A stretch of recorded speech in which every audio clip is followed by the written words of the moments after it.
watching anyway. It's fine. So, yes, if you're watching this later or on the VOD, thanks for coming. We appreciate it.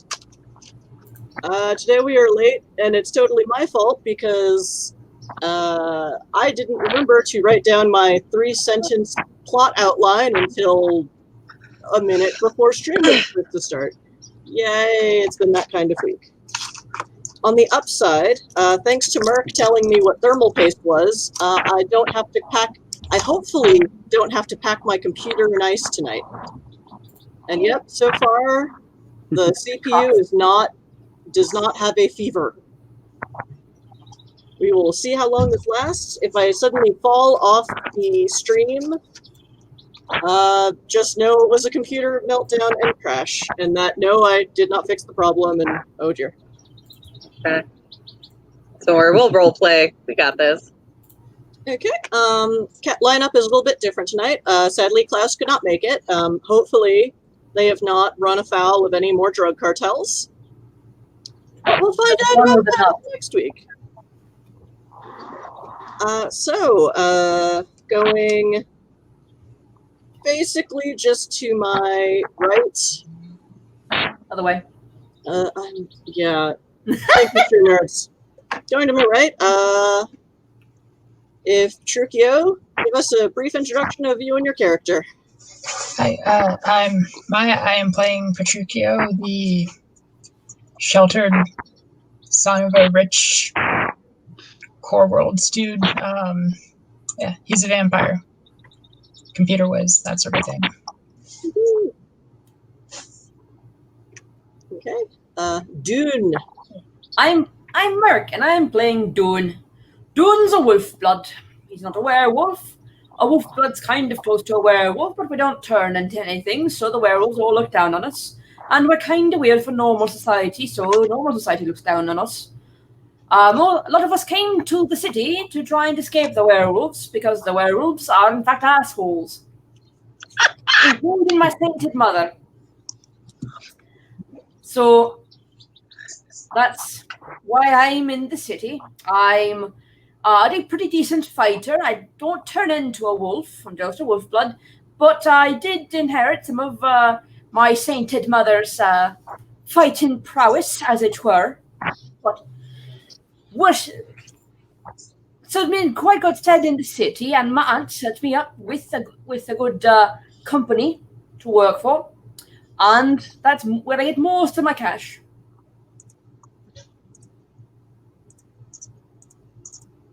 Okay. Okay, if we're going clockwise then, Pricely. Hi, I am Sunburst, and I play Pricely. I'm doing okay. I am, so Pricely is a really amazing salesperson from, who is very, very dedicated to getting her numbers up 30% this year. And she is succeeding. God damn it.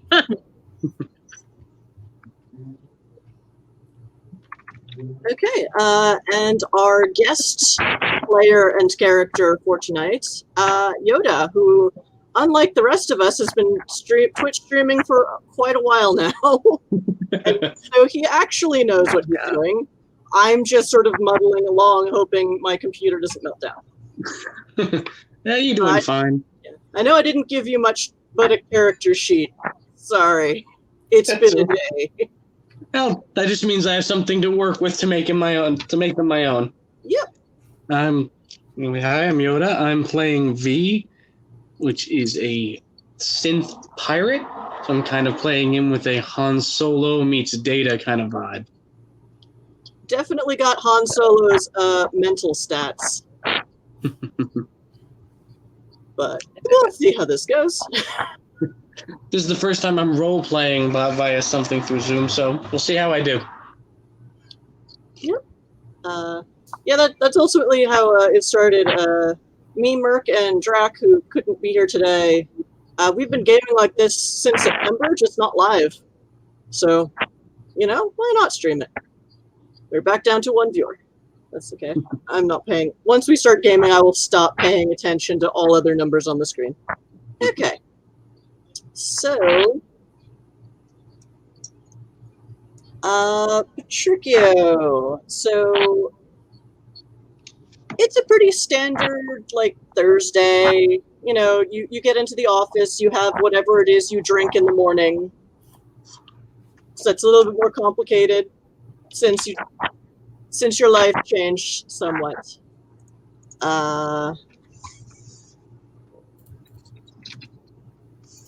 And Okay, it's so a normal day at the office. yep. The coffee. Any new paging through the yaoi fanfics for new jobs? So you take a look at, the fan fiction boards on which special cases get, what shall we say, quietly sent to you. Because while within the system, Eden has its own darknet, the overall, like, star system spanning internet is StarNet, which both utilizes alien technology that the humans adapted, even though aliens have used it against them in the past, because great. And on top of that, it's monitored by the government. So what's happened is the Entertainers Union basically has its own dark web set up on StarNet disguised as fanfiction. Which is one of my favorite parts of this setting. Just gonna say it, which is why I keep using it. However, there's nothing new there. What you have instead is you have a customer who is supposed to come in today, and you're probably just gonna meet. You got the sense that this is one of the special cases, but they just contacted you more mundanely. A woman named Patricia or going by the name Patricia Mallard. Mallard. From... You want to dox the authorities, I see. Yeah. But she, let's see. Sorry, notes. Now that I can open notes on my computer without worrying about it exploding, I've gone completely crazy. Okay. And they're coming out of Illyria, which is another expanse system. However, not an expanse system that's as nice to supernaturals as Eden, which is part of the reason y'all live here and not there. So just a quick history update for people new to this setting.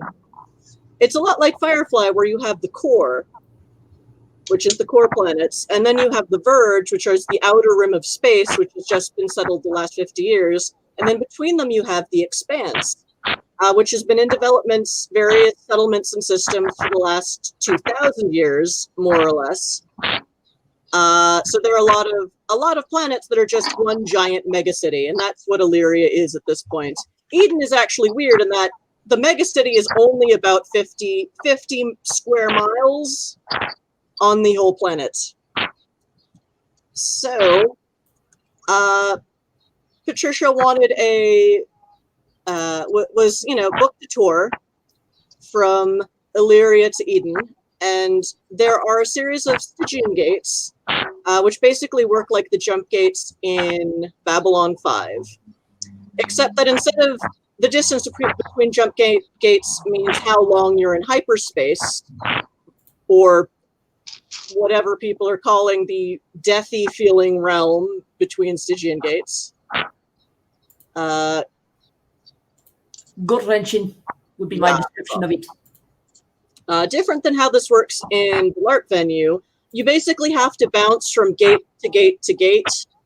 You can't just go straight from one to the next, probably because that's how the company that owns the rights to all the gate codes makes more money. Because space capitalism, yay. So yeah, you were thinking, so this case kind of, piqued your interest, like maybe we should send someone to see them at the docks. at the spaceport and make sure they're okay. You know, it could just be a mundane human. Okay. But you have a message directly from what very clearly looks like a burner email account to you, since you have you have like computers for, you know what a burner account looks like. And it's a very short, terse, please help, stranded on DU station. Send help, please. So this is the person I was supposed to meet in person here? You suspected you'd probably meet them today. They had booked passage on a few kind of weird ships because for them, getting to Eden faster was more important than getting there safely. Which is what, like, this might be one of the special cases. So you know, y'all did what you do, worked your magic, but you don't really have any information aside from this person is stranded in another system. DU system is effectively a ghost town, the space equivalent of a ghost town. They have a gate, but it's another expanse system, but it was only settled maybe 1 or 2 centuries ago, and then was very badly attacked during the Silent War about 50 years ago and has been abandoned ever since. So there aren't even any habitable planets. It's really just a space station, a big dead space station. Not a place with good memories. So it's probably, she doesn't explain how she got there, but there are definitely not like typical transports going in and out of this region of space on a regular basis.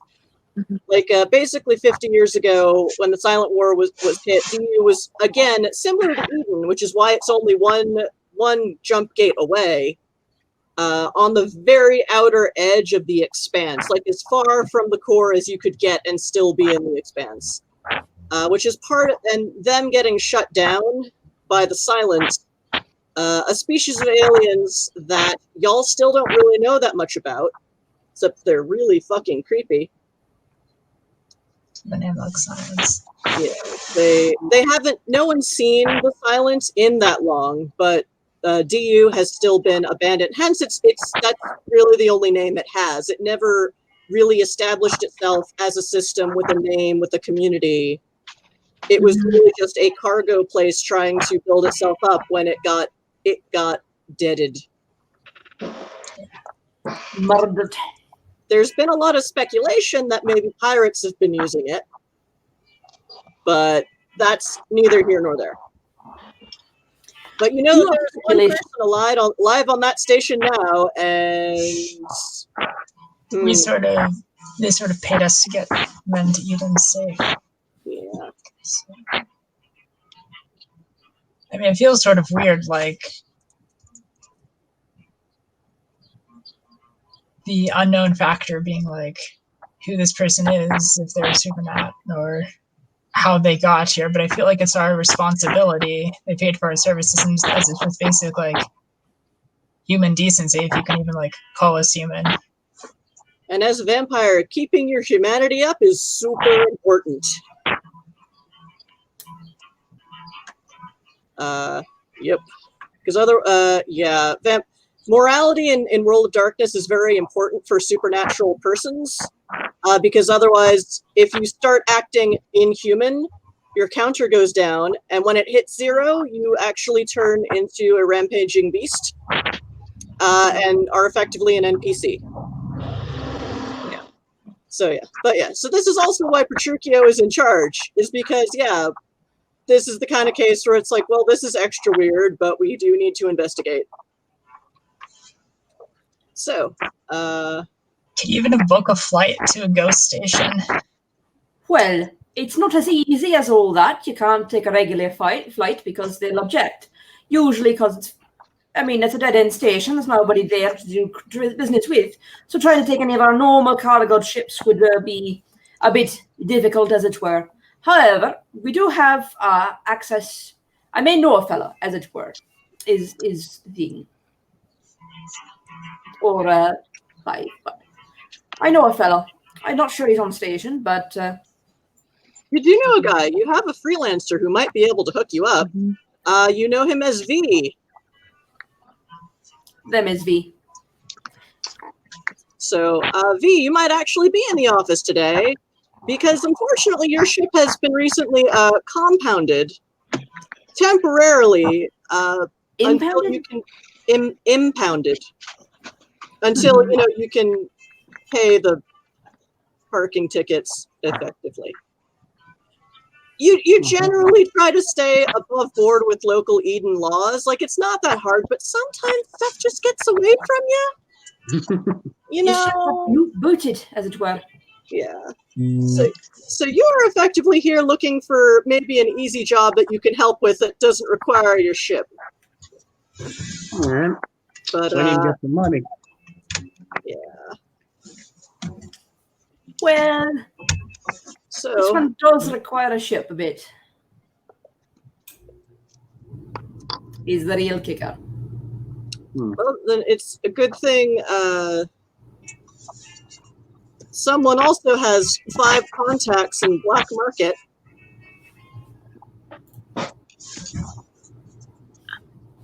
Is that me? No, it's the guy looking at his character sheet. Sorry.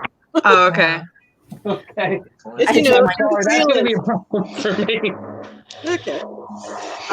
So, V, you know where to get passage.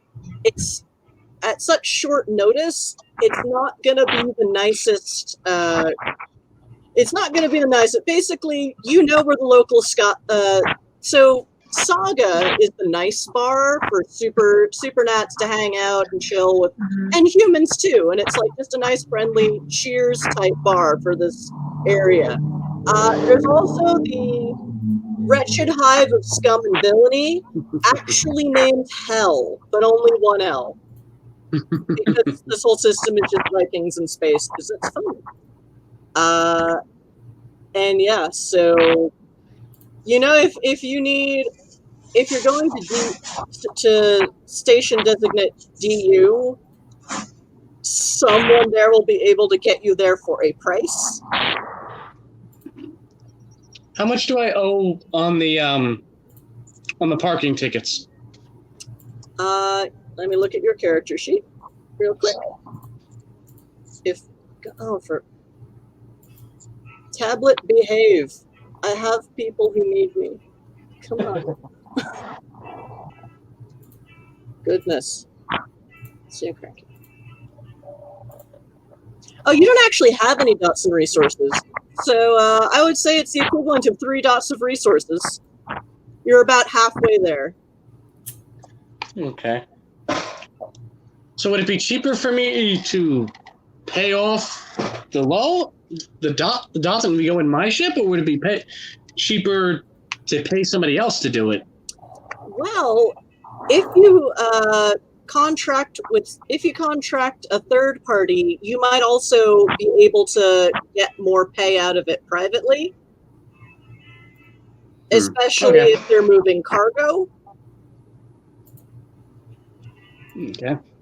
So, but yeah. There's no cargo to move to DU station. There's no one there. No one to trade with. Of course not. That would be terribly illegal. Well, of course, my character if it was would know terribly that. illegal, then you wouldn't be as it were, trading out the they wouldn't necessarily pay you for your work, as it were. Be nothing to stop them from taking all what you had. It's true. It's, business is business. And If we need a ride, I know a quick and dirty place. yeah, and quick and dirty is kind of what you need right now. Sounds great. Well, I'll follow the boss's lead. So when you want to get moving?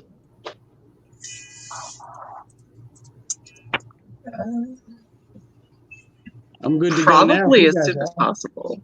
It seems pretty urgent. Like, Yeah. All right. as in, like, take a last sip of coffee, pack your bags, urgent. Sounds all right. You leave the Um, intern in charge, and you head out. All right. So, well, first, you do have to go to hell I've been to before. find a ship.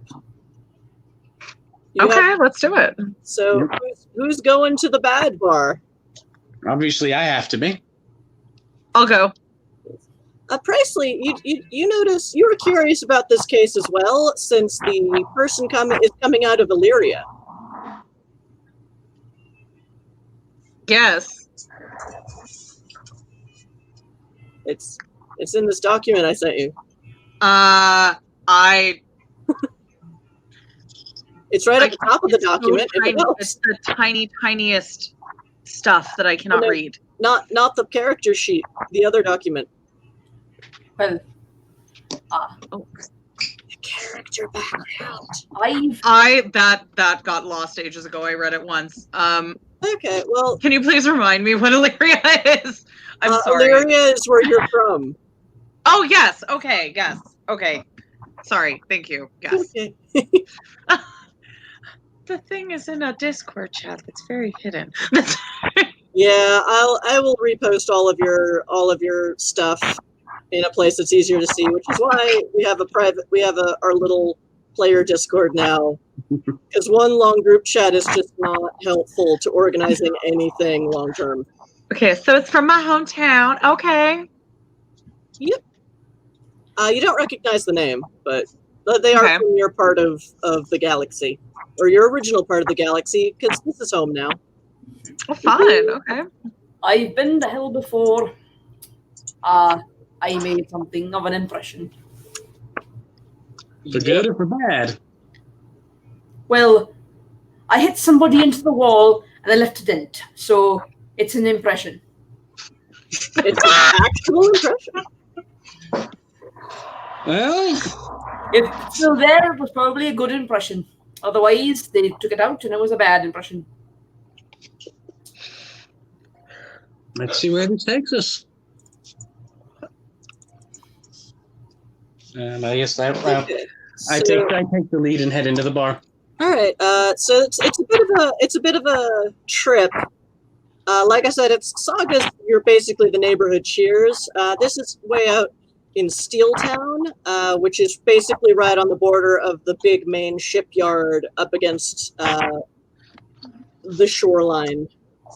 But yeah, so as you know, you get on the trains, and it takes you through Eden City.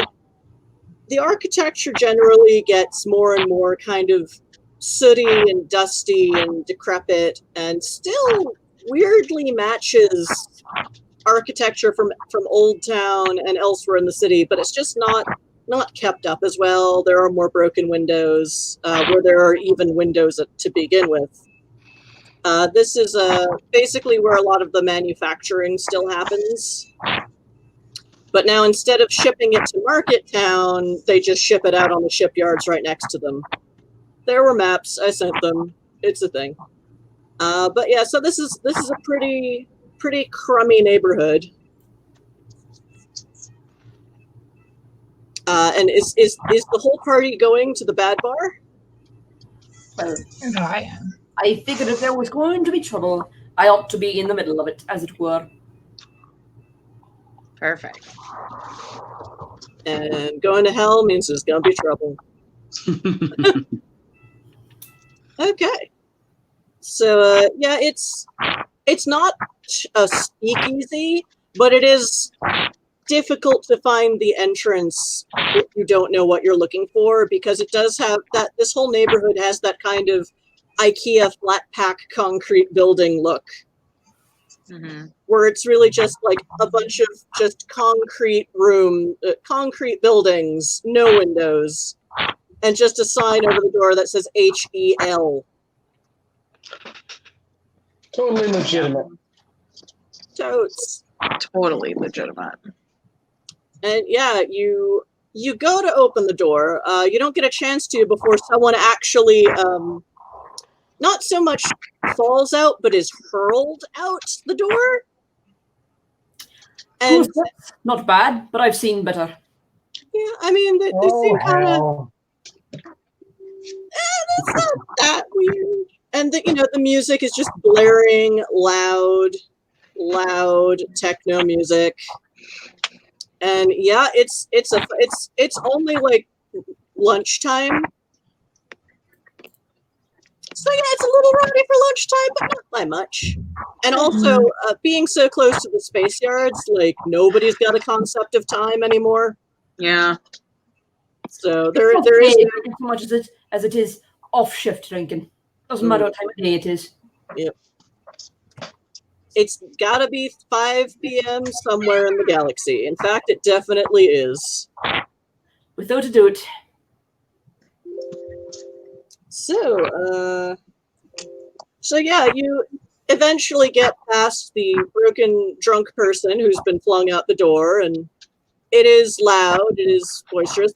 There is a fight happening at one table. It doesn't seem to have read any. Yeah, it hasn't drifted out of its own little sphere, so it's so apparently no one's looking for blood quite yet on a large scale. It looks like, there was a card game happening. Shit happened. Decisions were made. Someone was flung out the door, and a few people are unconscious, but the rest of the room doesn't really care. Just another day in hell.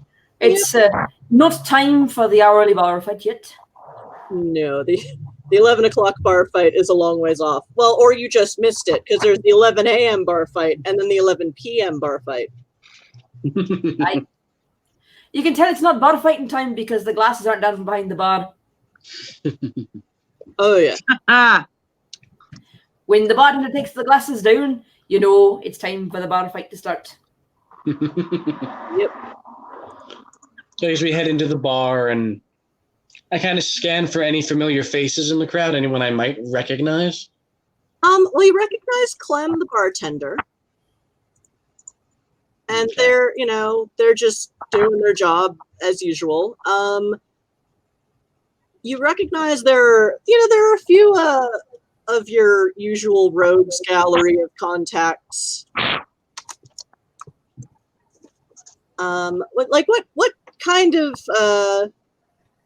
What kind of jobs does V like taking when it comes to the grayer side of the law? Cargo, people, like Robin Hooding, like what are they into? I feel like they're the kind of person that, to give an example of a scam they like to pull, is, for example, if there's slavery in the galaxy, they'll take the slaves as cargo and then, free them. Like, so Robin Hood-y kind of stuff. Okay, but then how does he make money off that? Well, he already got paid for the cargo in advance. It's just a matter of, they have a lot of bad blood in people that really deal with human trafficking kind of businesses. Okay, so that means there are definitely some slavers in the room, but they don't trust you. And that's fine, and I know not to trust them either. Mm-hmm. But they've also done some smuggling, things of that nature, and that kind of work he's done well. I'm sorry, they've done well. It's going to take me a minute to get used to that. That's fine. V can be male gender. I made all the characters just not gender, just so people could play what they wanted. Well, just as a character, I like V as a they. It's just referring to something first person and using a different set of pronouns than my own. Oh, also, is V openly a synthetic person? Yes. Okay. So they are proud of having escaped all that bullshit. Exactly. Okay. So yeah, there are some slave traders in the room that really are like, they glower and they go back to their drinks and their quiet conversations. Okay. Not really any such thing as a quiet conversation in this bar, but there are the ones you can hear and the ones you can't hear. That's the main difference. But there are some smugglers. big smuggling ring comes out of Idun for what's called goblin fruit, which is typically it's something that changelings get the most out of. At least in system, it doesn't seem to harm humans that much. It's basically a kind of fruit that grows in the changelings dimension known as the hedge. Okay. And Eden is weird because it grows right out on the streets, like the normal streets in the city parks. Oh yeah, I remember that from the first game. Yeah. So there's a lot of goblins just because Eden there's a lot of noise. Right? I can, huh? Are you adjusting your mic? Yeah, no, my mic is fine, because when I mute... Okay. Well, now you're muted, so okay. Yeah, it still happens when I'm muted, so it's someone else's mic. But... Okay. No, I was adjusting my camera. There's some weird thing going on with the camera. I think it's with the overhead light. Okay. All right, so yeah, there are definitely some smugglers. There's fruit smugglers. There's arms dealers. There's all sorts. Clem at the bar would probably know who is who. So are you looking specifically for a smuggler since slave trade is kind of out? Yeah, I'm looking for a smuggler who might be up for some passengers. Okay. Ones that aren't like exclusively smugglers. Okay, yeah. So Hey Yoda, can you check your mic? Presley, I'm sorry to say that was definitely you. It was? Yeah. I hear it when my mic is off. Okay, anyway, we're fine. Okay, so let's just do this. Let me try something. Okay, so yeah. Let's see if this helps or harms it. What's going on? Changes? No, it's fine. Oh, that? It's cool. No, Okay. it's still happening. It's definitely not me though, because I was muted that whole time and it was still happening. No, wait. Okay, so yeah, y'all are in a bar. Dune, you know Clem, also the bartender. I don't drink here for free though, so No. I'll order the cheap whiskey. He's maybe a little sore still about you denting the bar. But yeah, this place is pretty wrecked. A lot of the furniture is actually just duct taped back together from various bar fights. Tables, chairs, the bar itself, duct taped all over the place. Epoxy resin. It's crazy. It was a glorious 11 o'clock bar fight. I don't see why he'd be sore about that, because I was not the only one who was making trouble. I was just the one who left the dent in the wall. Or rather, I wasn't the one who left the dent. I was the one who made the person leave the dent, but, you know. Okay, so V, you do know of there's a woman you know who seems to be in the bar. She's typically more of a fruit smuggler, but she takes legitimate jobs as well. You know her as Dylan. Okay. So I head over there. Head over to her. Okay. I don't know if anybody wants to follow me. I'll head over. I'll hang back. Okay. I'll grab a drink. Okay, I have so a feeling we're gonna need some socials. yeah, Clem gives Priceley and Petruchio kind of a weird look, but it's like, if they're buying, that's fine. So they have basically light beer and dark beer. I order the dark beer. All right, so Some red wine. Vampire vibes. Petruchio, so one of the curious things about being a vampire is that you have an instinctual knowledge of who in here is a vampire just presence-wise. because your beast, which is the thing that your humanity keeps in check, senses the beast in you, recognizes the beast in others, and there is immediately kind of a raising of hackles sensation. Most kindred are able to just not freak out. Like, once you've been a kindred for a few months, even, it's like, okay, my vampy sense is tingling. I don't have to freak out about this. But yeah, Clem is a vampire. So most likely the eerie vibe you get off them maybe clocks them as a Nosferatu, who are rougher than the Von True, typically, and even if they don't look kind of physically deformed, are just somehow just creepy and disturbing. Which may be part of how they keep order in this place. It's like, no, we just don't want that guy coming over here. No, because we just don't. We don't know why. No. But yeah, so, and he basically has light blood and dark blood. So it's not the best stuff. So they're actually like serving blood in this bar? Is that what vampires Oh yeah, there's no okay. master. Well, individual supernats sometimes will, hide who they are closer to the vest, but it's okay for now. It's okay to be open in Eden system, which is what sets it apart from other systems in the Expanse, because a lot more people hide it in other systems, but here it's like, yeah, lots of people are just out. It's pretty cool. So yeah, this guy openly has blood on tap at his bar. Actually, no, I say it's not light and dark blood. He has hot and cold blood on tap.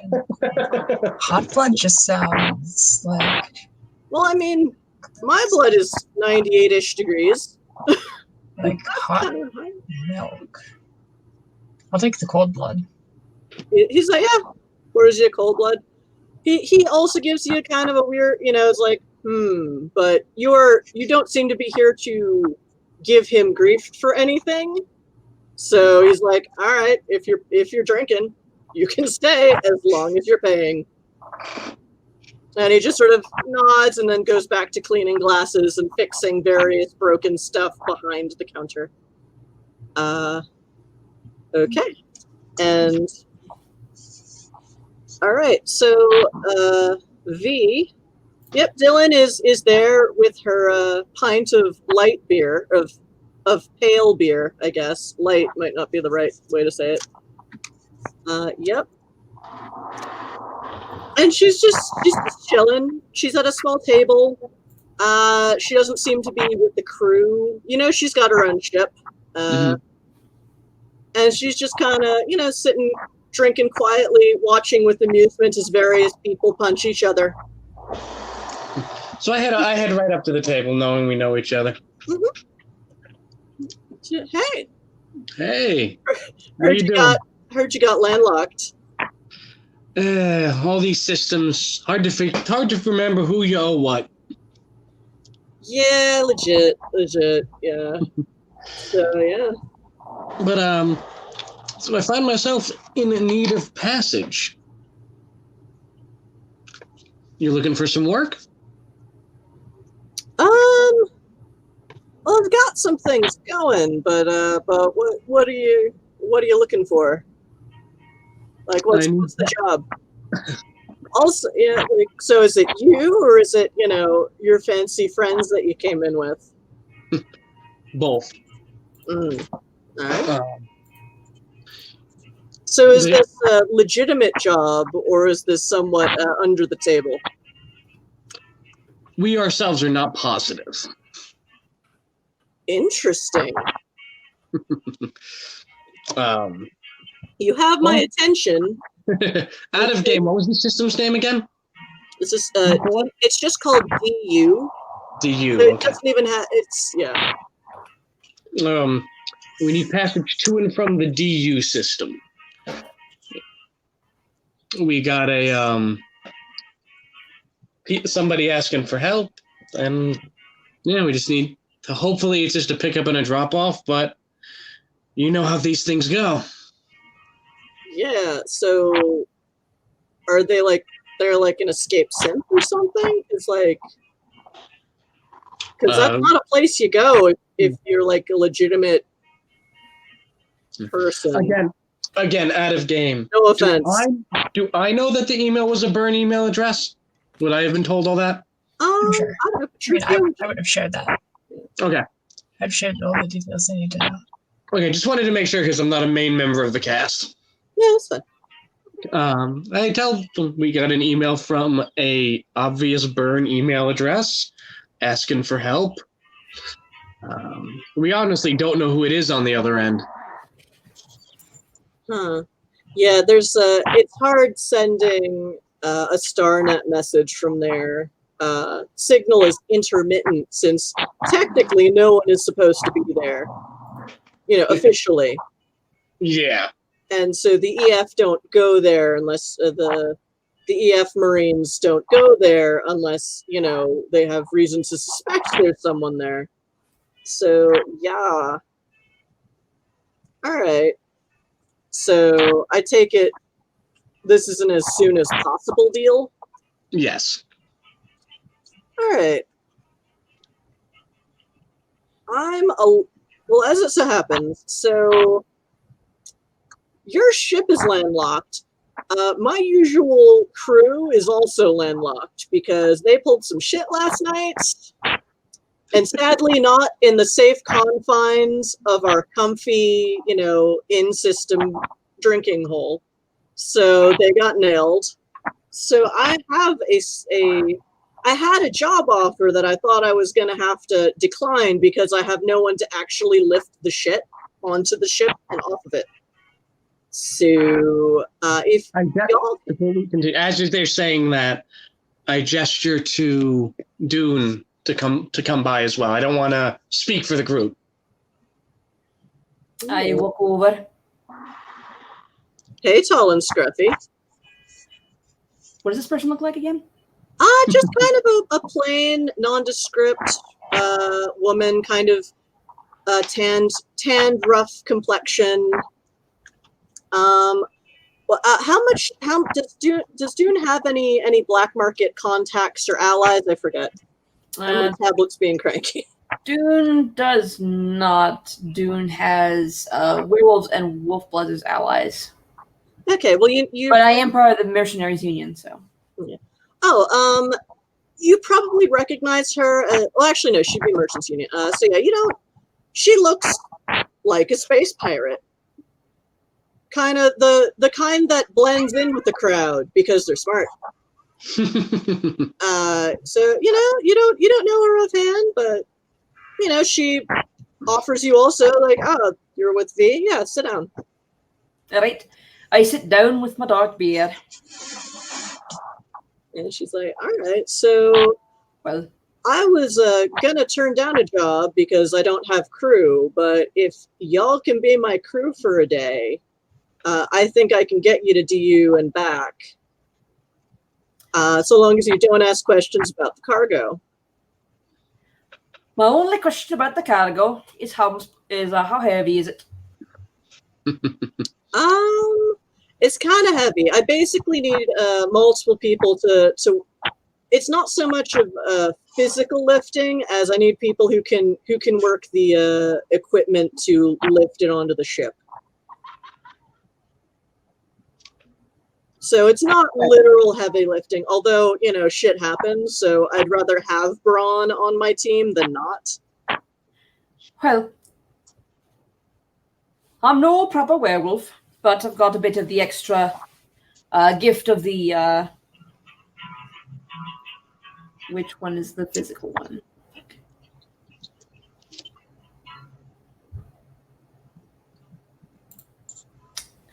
I got a bit of the extra lunar strength, and I might be able to just pick it up, but...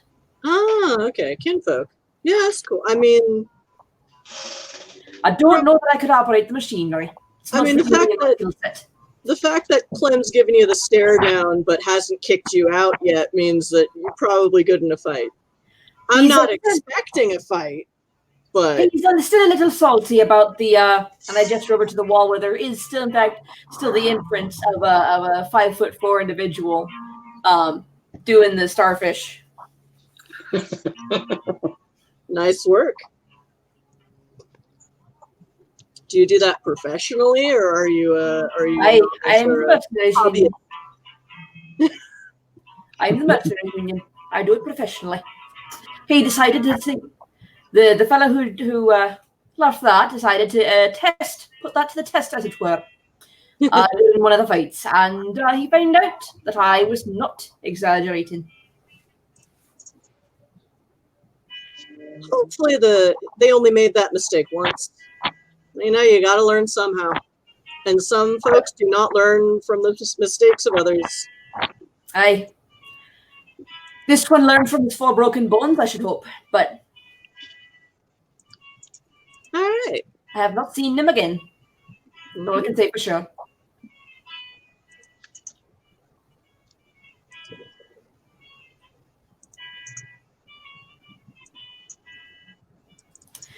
Okay, so we suddenly don't have a changeling. Okay.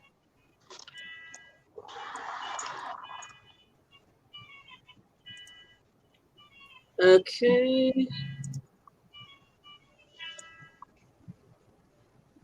Where's the music coming from? Yeah, I don't know. That's my brother practicing guitar. I can mute myself when I'm not talking if that would help. No, it's not that loud. Oh, that's fine. Okay, so bracelet. Okay, well then she's got an interesting surprise next game. Yeah, so I guess Presley wanders off with some cute pirate and just doesn't come back. So hold on, let me. Yeah, let's. And I don't have another backup character right now, so we can't tag in our other backup. So that's a little. Okay, well. Technology. To be honest, I was half expecting that to happen to me at some point. Oh, we'll see what happens. All right. That was why I was a little hesitant to start. Understood. Okay, so I guess we do this without the social monkey. You'll get to see how many social graces Dune doesn't possess.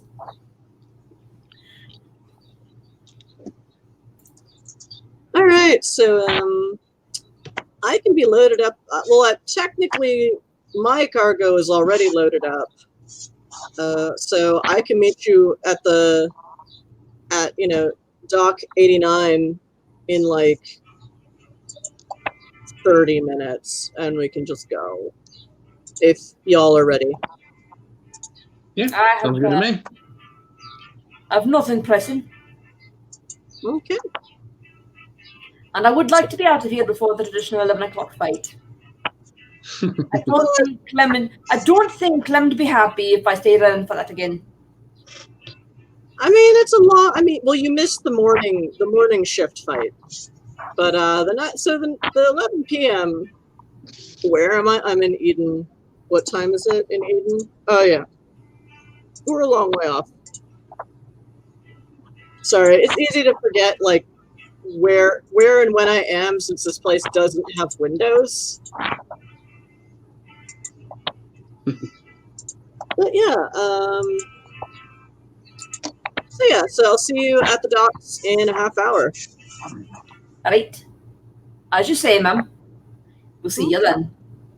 Cool. Look for the space ferret. The name of the ship or the look of it? Name of the ship. Aye.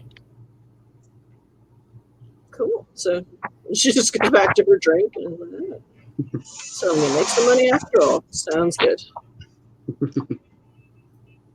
I give the nod to Petruchio. Ready to go. Got ourselves a ship, as it were. Though I suppose we will have to do something at the other end to see if we can get there. Because she said her cargo here is already loaded, but that she needed help unloading and loading cargo on the other, which I suspect will be on the other end. Well, But I suppose we'll see. that Did she isn't tell paying us for a what ride. I'm sorry, I missed that. Did you tell us whether? Oh, sorry. Oh, you go ahead. Did she tell us whether we were helping out with her job before we picked up our package or after? It's complications either way. I suppose it'll be whichever one is more urgent. If our person is actively being hunted, then we will probably get our person first. However, if our person is simply stuck and we need to go get them, they'll load the cargo. That was a lot of static. Yeah, who is it? Is it me? I'm not. Goes me. Technology! So helpful. I said, I can't imagine it's me. There's nothing near that would be causing it. There are 8 million more people on the internet right now than there are supposed to be. I'm sure something's gone horribly wrong. Oh, Dracus is watching. Hi. So yeah, so y'all have a half hour to get ready. So is there anything y'all do before, or do you just head to the shipyards at a slow, leisurely pace? I got nothing.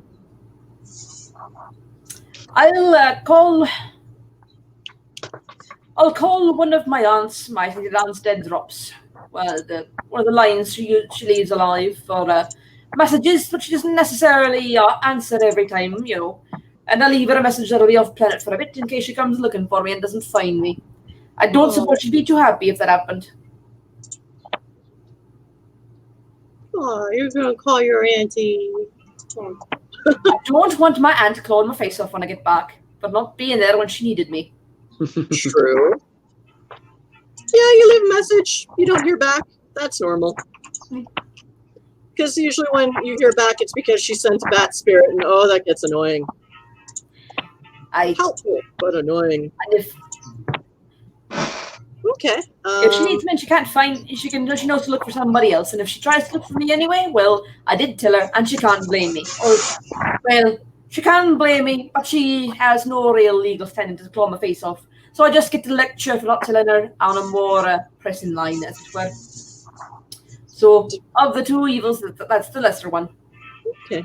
And I guess for now, unless Chrysley wants to drop back in later. Although, yeah. So if Chrysley drops back in later, we'll say that they were there the whole time. For now, we'll say that they're going to stay behind to keep an eye on the shop. I keep an eye on the intern. We were missing a few dollars last time, and we're always putting his fingers in the till. It's not even the werewolf intern. So it's like, okay. They have a werewolf intern. It's awesome. The werewolf intern is currently out with their parents' band. They are kind of a remote member who kind of scouts out various colonies and places and gets the vibe and makes allies, and yeah, they're freelance / intern. They're really only an intern because they're actually 20 years old, which by space standards is even younger than it is now. But you know, they're a good wolfy wolf. That's Starseed. Their life is interesting. Aye. Bone Shadow is their Harbinger, which you'll find out more about if that backup PC ever shows up. Which I wish I had their stuff prepared, because then I could have our other backup player jump in, but I do not, because oh dear. So it's just going to be that kind of day. All right. So yeah, and Petruchio, the yellow sun in this, or there is no yellow sun in the system. It really is just a space station. There's like a belt of asteroids that people were like there was a lot of mining going on, but like there's no farmland, no sun. Like it's a cul-de-sac dead end of a system to begin with, and then it got punked by the silence. So, yeah, you'll make it to the Space Ferret. And Dylan's like, yeah, get on board. That's cool. And this is a much, much bigger ship than the one you contracted last week. Like, this is meant to be a big cargo vessel. And, How much cargo is there? Huh? How much cargo has she got currently? This is about the size of a small warehouse. So it's a lot. Do you take a closer look at the cargo? I'll take a closer smell of the cargo. Okay, roll wits investigation. All right. That's a 10, which explodes. Ooh. 15, yeah, 21. Okay, so it's weird to explain it this way, but it's basically kind of set up like a Costco, where it has like there's cargo on the floor, and then there's sort of like a built-in shelf, and then there's more cargo on the top that's kind of easier to see. Mm-hmm. Because of the shape of the ship and the engines and the various parts, the lower level kind of sinks into the floor a bit. The cargo that's more visible on the upper shelves seems to be like stationery and office supplies and like boring shit. What's underneath on the lower levels definitely smells fruity and thorny and magical. Right. I make a note to stay away from it. It's not my favorite stuff. Yep, and yeah, so this is basically, not unlike the Millennium Falcon. There's really only the cockpit to sit in, but there's room for 6 people to sit. And then typically once you hit Atmo and the artificial gravity kicks on, like people could just walk around the ship if they want or not. There are space USB hubs in the cockpit, so people just have their e-readers out or whatever. Guys, I'm sorry to interrupt. I was just noticing Sunburst left because of the sound issues we were having. Yeah, and actually talking about the chat too. Okay. We've still got the sound issues, honestly. Yeah. She's saying it's probably me. Maybe. I mean, you're the new guy, but I honestly don't know. For all I know, it's me, because my just playback issues on my computer have been a little weird even after the oil change. I just wanted to let you guys know because she's... Yeah, I saw that. Okay. Sorry. Uh-huh. So, yeah, so this is definitely not a ship really meant for passengers. So y'all are crew for today. And yeah, and very easily, so things go about the same as they did last week. When, you got on the transport ship, you went up to the gate, you taxied, and then you went through the gate for a half hour. Except for... I bought a bottle of whiskey off Clem before he left. Because I know we were going to the gate. Clem's like, all right, we don't have whiskey in the strictest sense. I can give you something of the similar strength, but it's not going to be very good. All I need is it to have an alcohol content and an alcohol type that won't make me go blind. And he shuffles behind the bar, and you see a box with the word floor polish written on it. And he pulls out a bottle of some kind of clear liquid that definitely looks more like an alcohol bottle than a floor polish bottle. But it smells about the same. It'll do. And it's just like plunk. Got to go through a gate later. Just don't drink it here. Not my plan. Awesome. Bye. Right. Get out. So so y'all strap in. So you're taxiing towards the Stygian gate. Take a swig. And as the comms the comms control unit, sparks on. It's like, all right, please name your Stygian destination gate. And then the code she gives is actually for Strognoi. But as she's saying it, she's very discreetly putting some sort of thumb drive into her piloting computer. And it's like, all right, and please set the coordinates in your computer and have a safe trip. And you go through the Stygian gate, and it's the same awful 20 to 30 minutes of living night terror. And Petruchio, you just really want to take a nap. A really disturbing nap. I took a swig before we went through the gate, and I'll take another swig. Dune is taking a nap. Yeah, so going through the Stygian gate, some magic practitioners of varying splats have said that, oh wow, these things absolutely radiate death energy. So the space between them, in which you exit back into mundane space, it's not the hedge, it's not the shadow realm, it's something else, and it is some kind of awful death realm and feels horrible to be in. But a journey that should take hundreds of years between systems, even from one gate to the next, at light speed, which is various stages of development, takes a half hour. So, and a corporation makes money off of it. So this is how we do. Yeah, it's not comfortable. Various splats have various responses to this realm. Dawn's response is to drink heavily. Some mages really like it. It's weird. But mages are weird. I offer Yoda the bottle. Or V. I offer V the bottle. I'll take some.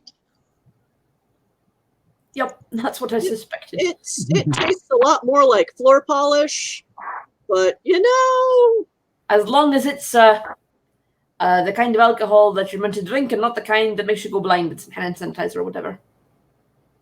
Honestly, you're not sure, but it's doing what you need it to do. Aye. And you exit into a system which is a little eerie because there are no planets. There is that asteroid belt you see somewhat in the distance. There's just the gate and a large Babylon 5 sized space station, which is completely dark. There are no lights on it at all, not even emergency lights, not even the bleep bleep, signaling ships not to crash into it lights. There are no other ships as far as you can see. It is just you and space. And that is a little weird. Because y'all are not in the Explorers Union, so y'all are very used to chartered space, which very much does not look like this. It's a little creepy, if I'm honest. It's creepy. It is very unsettling. Worse than Clem.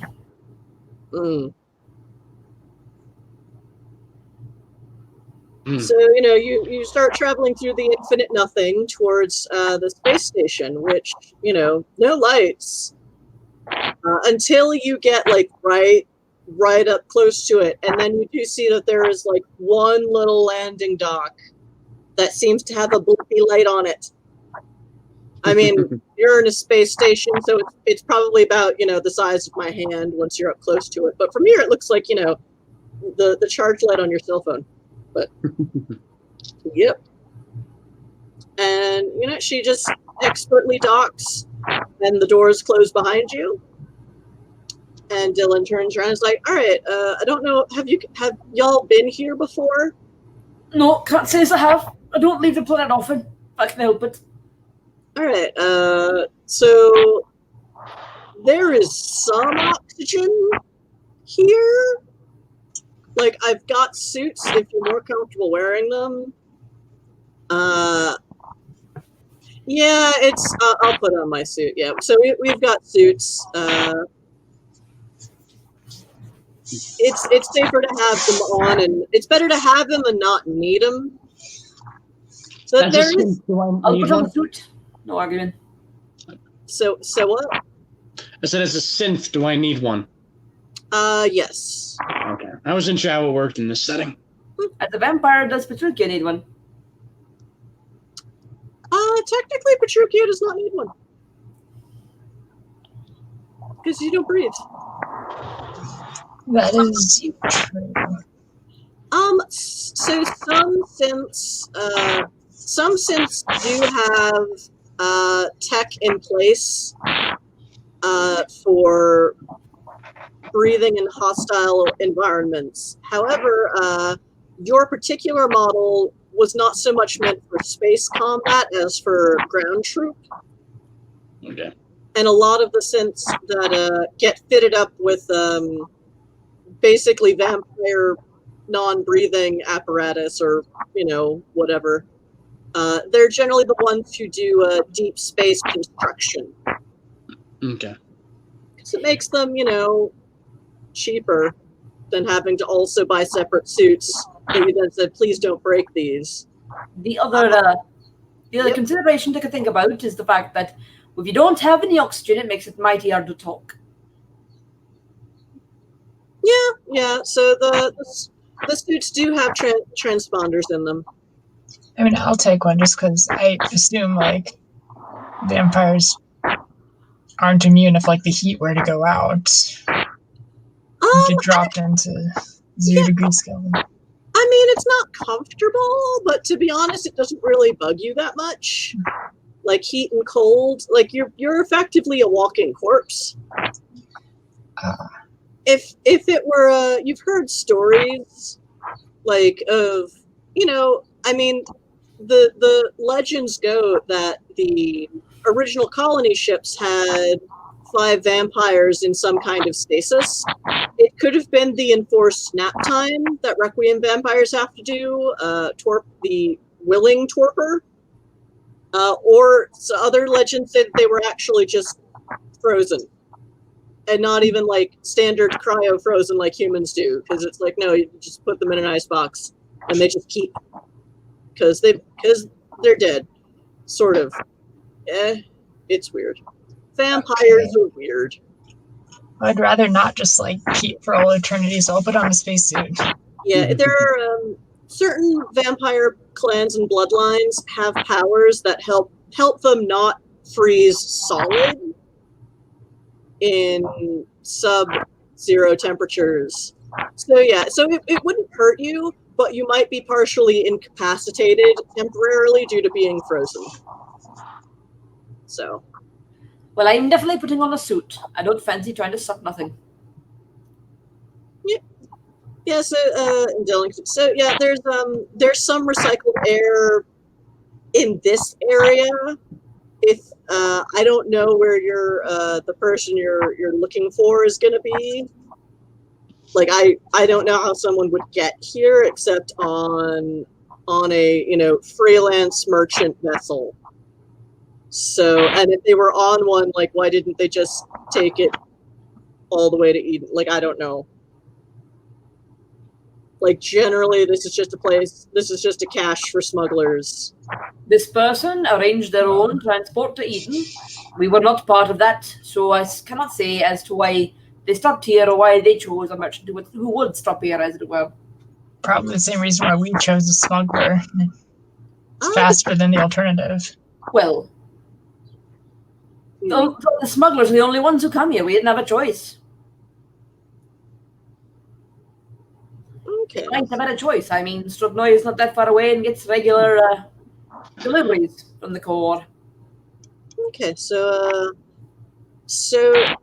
if y'all wouldn't mind, like, I know you have a person to look for, but if someone could, like, if we could get this first batch of cargo off the ship and then take a break and then put the stuff that's waiting for me back on the ship, that would be great.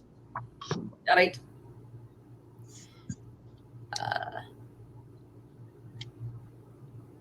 not sure how good I am at doing machinery. So should I just make a setup strength check to try and start getting the boxes off, or do you care? Let me take a look at. This would be. So for using the machinery, I would allow academics, computer, crafts, science. But yeah, or just strength is fine if y'all want to do more of the actual heavy lifting. I can use the machine pretty well then. Yep. It's, computerized. But there is some hands-on required, getting them onto the pallets properly and making sure everything's set up, and then thumbs up and then left, and then this ship is big enough to have basically a space forklift. It's a space forklift because it does have an anti-grav, like a grav boot effectively built into its belt. The wheel that's a belt. I forget what it's called. Conveyor belt? Well, not a conveyor, but it's you know how the very big machinery has wheels and a belt rather than a tire? Oh, tread. Oh, yeah. So, yeah. But yeah, the gravity seems pretty stable here. Like, once you start bringing things off the ship, it's like, oh, so there's some anti-gravity on in this localized area, if not the entire ship. I'll make a strength athletics check to try and get the stuff off because I'm not good at computers or crafts Okay. or science. Well, I'm all right at crafts, so I can, I guess, use that. I'm all right at computers. That's sort of my thing. 5 and 6. I'll take the forklift. 1d10 plus each dot? Yes, and tell me if you roll a 1 on that d10. Okay. With my dots, I got an 8 total in crafts. Okay, okay, so yeah, that's one success. So successes go 8, 11, 14, 17, 20, 23. Okay, so that's one success, so you do okay. Petruchio, roll it. So it's what computer? I would say for that it's intelligence computer. My favorite. Okay, so that is a 10, barely. I rolled a 2. At least you didn't roll a 1. Okay, so yeah, it's your knowledge of computers. I mean, you recognize the operating system as one used in not your line of work, but it's like I think I know how this works. So yeah, one success, that's enough to at least get the job done. I'm not going to be throwing aliens out of airlocks with it. I mean, yeah. I mean, at least you don't need to reprogram it. You just have to use it. I rolled an 8 with my dots. I have 5 in strength and 1 in athletics, so that becomes a 14 for 3 successes. Okay. Yep. Dune seems Dune's just tossing these crates like they're nothing. Yeah. Onto the pallets. Yep. So yeah, I should roll for the NPC as well. It's 5. Yeah. Okay, and Dylan's also working with you, so they're a very hands-on captain. Also, she's not convinced you guys have ever done this before in your lives, so she wants to make sure this goes well. So yeah, it's not the most elegant heavy lifting job you've ever seen, but you get the job done, and the stuff is set aside. And then there is another pile of boxes and crates on the other side of this hangar bay area. Yeah, and so she's like, all right, got take a half-hour break and look for whoever it is here. Be careful. I mean, not so this, we don't, no one lives here. It's not booby-trapped, only a small community of freelance entrepreneurs know that this is even happening. So yeah, I'd appreciate if you don't tell anyone, because I won't kill you, but other people might. So I yeah, would assure you, Mum, that mum's the word, as it were. awesome. So yeah, but yeah, just be careful. Like I wouldn't say so. It's not like looking for booby traps. It's more like this place is super not well kept. So like look out for dangerous like things that are broken and worn out or dusty or slippery or what have you. I've never seen anything alive on this ship aside from other smugglers. And it's very rare that there's more than one ship here at a time. It's like I said, it's a cache. But you know, try not just try not to. I mean, draw attention to it, but you know, just don't mess around too much, because I'm not sure. Like one, you know, sharp shove and the whole station could fall apart. You know, like I mean, there's a. There were I've heard stories about the Silent taking over stations, so I have to wonder why they didn't fully entrench themselves in this one. And it's probably because it was shitty when they built it. Well, out of character. I mean,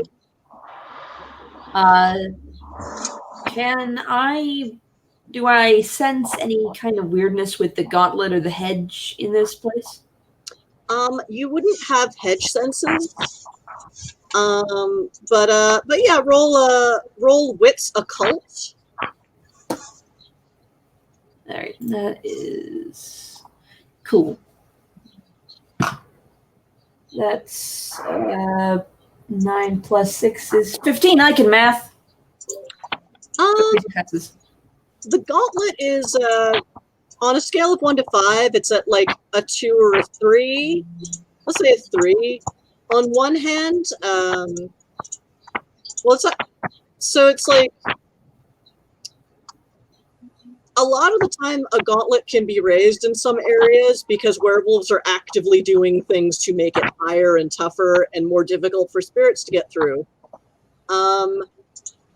So no one's really been. How many successes did you get? 3. All right. So you don't, and oddly enough, that hasn't been. No one's had to do that in Eden City because it's just so high naturally.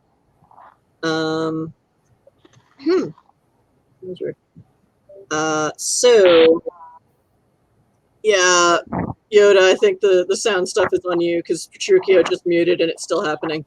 Okay. I don't know that that's why you did that, but you know, thanks. It happens. You know, technology is only as helpful as it wants to be. So, do you want me to pop off then, or? No, just, I mean, I can deal with it, and Alex has already quit the game for the evening, so we'll just keep going. Okay. All right, so, where was I? Oh yeah, so closer to your home, there was more of that, like, gauntlet farming, because whoever your dad was dating at the time wanted their mate and their cubs to be safe, so they would like put up some extra protection. So on one hand, it's the gauntlet here isn't kept at all. On the other hand, like the fact that there's like no one living on this station means that the spirits aren't really interested in like you. So it's like, yes, not a lot of danger. Once you sort of open your senses and start trying to kind of get a sense of the spirit world here, it's like a lot of like, there might be some smaller, more like tech spirit type creatures, but most of the time spirits only congregate at the gauntlet when they want fleshy human feelings, and there are no humans here. So you do get a couple senses of like an odd stray fear spirits that are a bit bigger than the other ones. Still not really big enough to be a problem with a capital P, or a face melting problem like last time. But yeah, it just indicates that someone here was really scared recently. So that's. But it's just you just. Do I have a direction on those? You would know well enough from talking to other Supernats, and also Starseed, your wolfy friend intern, that when people aren't living in a place in a station, there are other dimensions that can encroach, like the hedge, or something else called the abyss. But you don't really know how to sense for those, so like they can do creepy shit to people, just like the spirit world can, but in different ways. So it's too bad you don't have a mage or a changeling here today, but that's just how the cookie crumbles sometimes. Yeah. Well, I've done what I can. I share the information about the gauntlet with my companions, so they know that the spirit world is not particularly present here.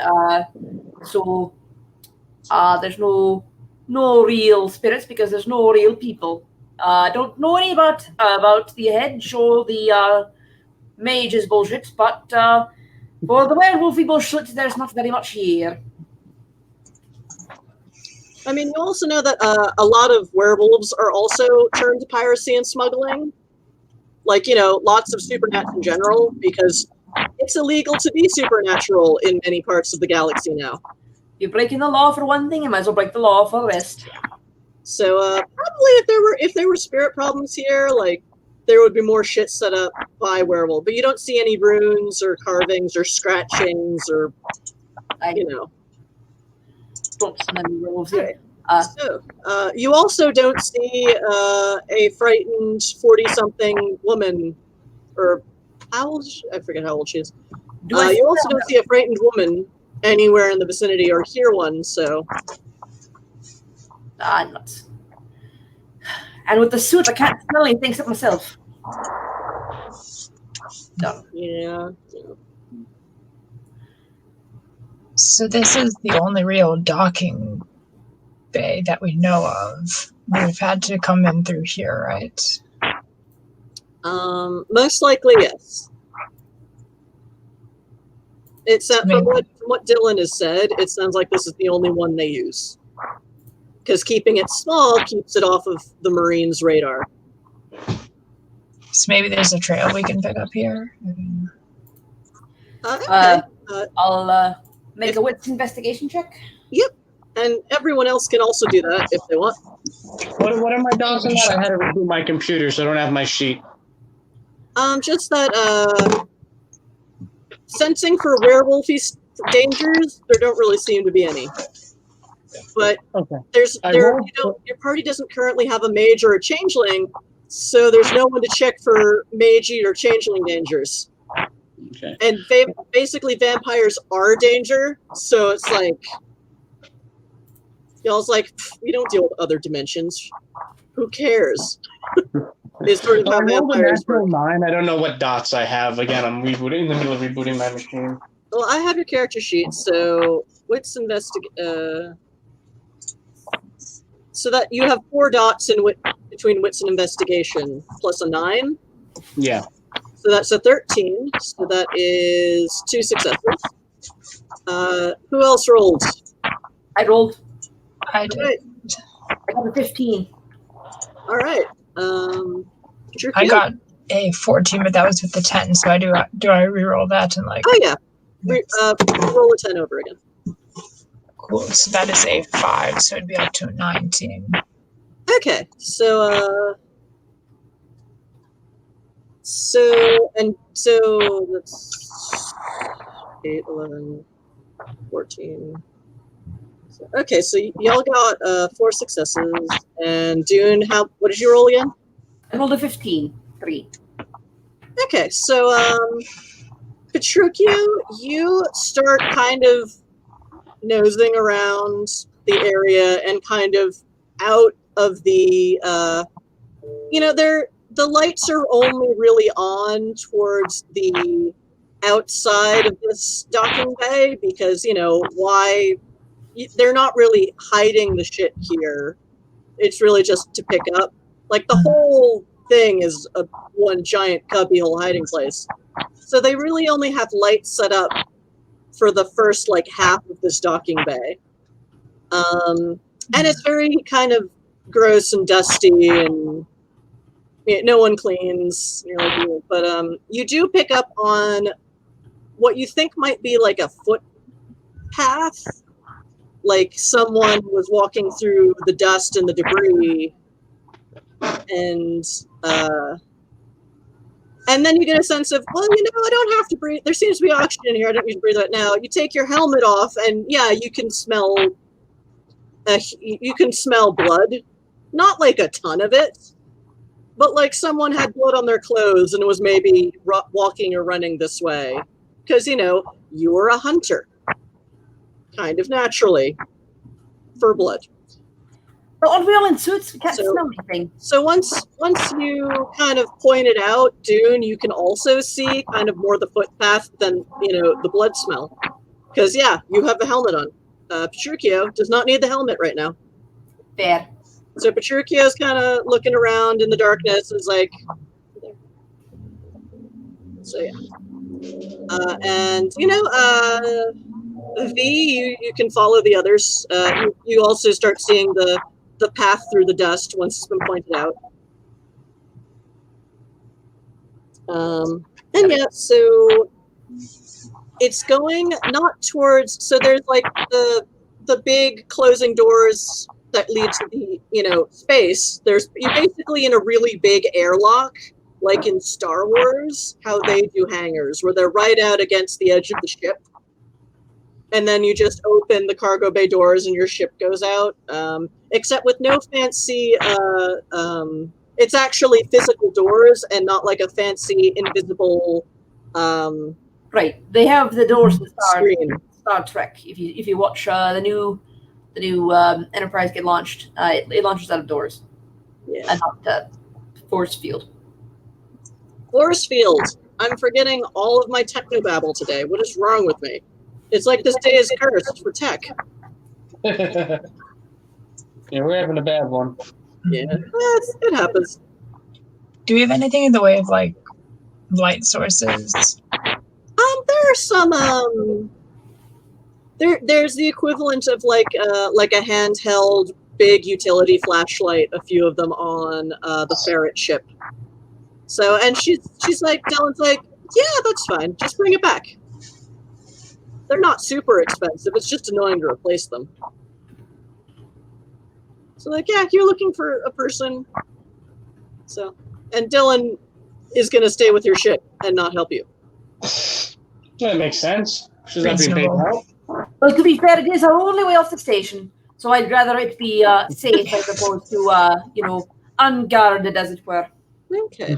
So we've hit. It's 8:30. Do we want to take a 5-minute break before we go on to the next, to what you find as you're taking the trail?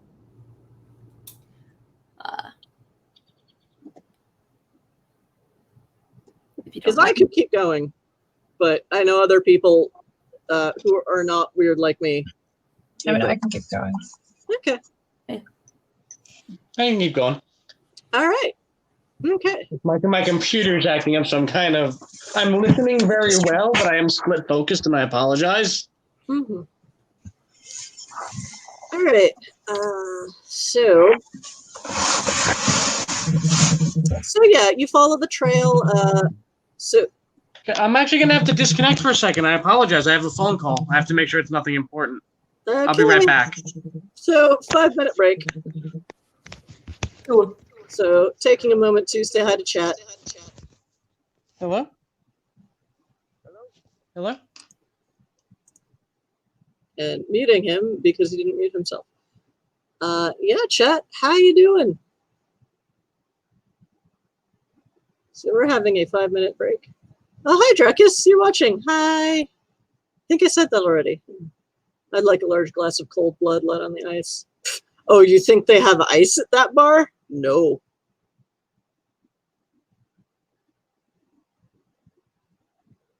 Yeah, it's just one of those days. Hi, Justin / Milk Maven. Hello. Yes, I hope to supply the space lulls, and not just the tech fail lulls. No problem. Nope, it did not disconnect you. Do you want me to unmute your mic? Because I'm not sure if you're talking on the phone. Okay. Okay. Sorry about that. No, that's all right. It just some kind of wrong number, but I saw an unidentified number and I have a million job applications. I was like, all right, maybe somebody's calling me on a Saturday night. That'd be weird, but you never know. Yeah, it makes sense.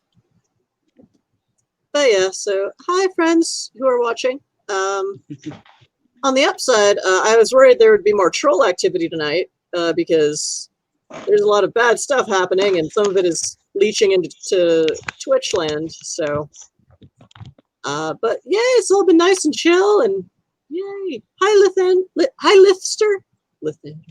Hi, Lithster.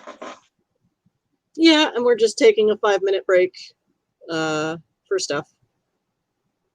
And yeah, we are having some tech issues tonight, and then we got started a little bit late because I forgot to actually write down my notes on more than a Post-it. So yeah, because I like improvising a lot of this game because that's fun for me.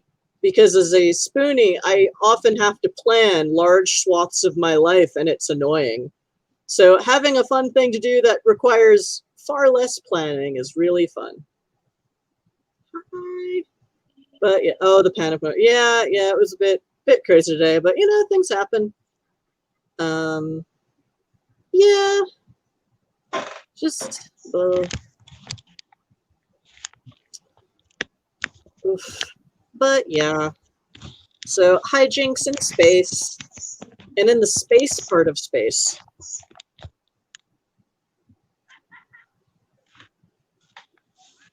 Oh. Yes, Dracus, I concur.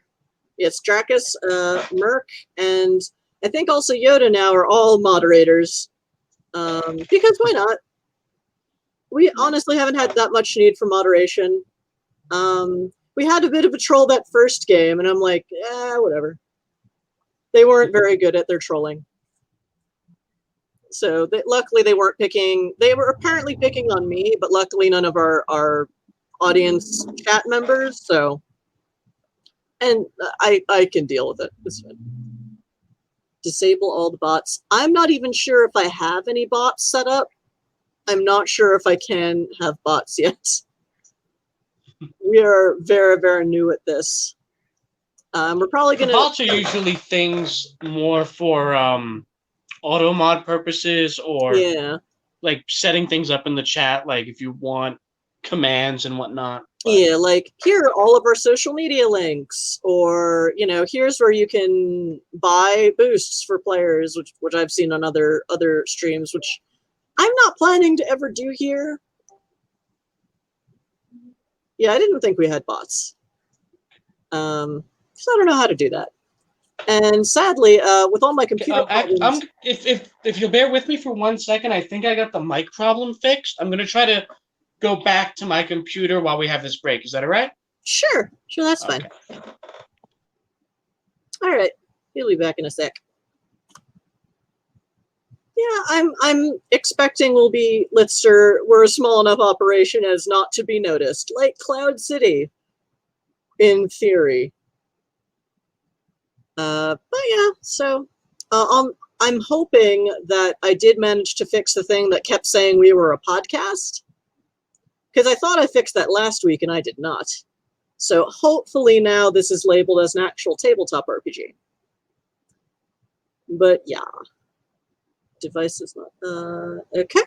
And Yoda. I think I got everything good now. Can you hear me? Yes. Yes. That's what I was doing on the sideline. I was trying to figure out my mic issue. Although you might want to put on headphones for sound, because I can hear my echo. So part of that for our midstream tech rehearsal. I'm just going to mute that again for a sec. Okay. Yeah. Still says podcast. Oh, bother. I'll figure it out eventually. And I dare say we have a bit smaller audience tonight than usual because I did try to change it. I did my best. All right. I found a new thing that said you are tagged podcasts and changed it to tabletop. I guess it didn't work. All right. I will keep Googling that. But yeah, we also have, I had less social media reach this week because typically my social media is set up around having my computer on at all times. But because I was afraid my computer would have an actual meltdown, it's just been off for a lot of this week when I didn't have to be at work on it or at day job on it. So yeah, let me unmute. Okay, did that help? Echo. Yes, it helped. Yay. Okay. All right. So as much as I do stream, I very rarely stream in multiple directions, so to speak. It's usually just me and a guest, and the guest is here with me in meat space. Oh yeah. Yeah, you're a video game. Yeah, I've watched your streams. Yeah, I haven't actually seen a stream with you having a guest, but that's because It's very yeah. the guest streams are very rare. Yeah, especially in this day and age. Yeah. Yeah, so it sounds like we're still labeled as a podcast. I tried to fix it. It didn't work. Everything's fine here now. How are you? That's my line. I'm Han. But yeah, so luckily Merc explained to me what thermal paste was. And the more I read about it, the more I realized, I've never replaced that on my computer, and it's probably been a decade since I've had it. So yeah, I should probably replace that. I just tried to do what I did in my stream to change us to tabletop, but I guess that's one of my bots that allows me to do that, and not a Twitch thing on its own. Yeah, I understand Streamlabs has more going on than StreamYards, but I wanted to go with what I knew. And knew how to make it go. Makes perfect sense to me. This is you're trying to do something basic. The streaming of it is just a bonus. Mm-hmm. Yeah, so if you're one of our I believe yesterday I took a look and we had 16 followers, which was still more than I expected. So it's like, yeah, if you're watching this now or later on as a VOD, thank you for tuning in. This is us being silly on the internet because it's fun.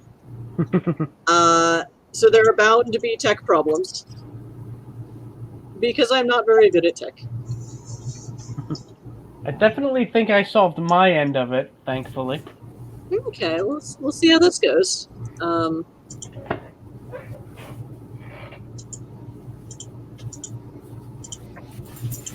What I think happened with my mic is I had a job interview this week that made me download a program, and I think it disabled my mic for every other program but what they wanted.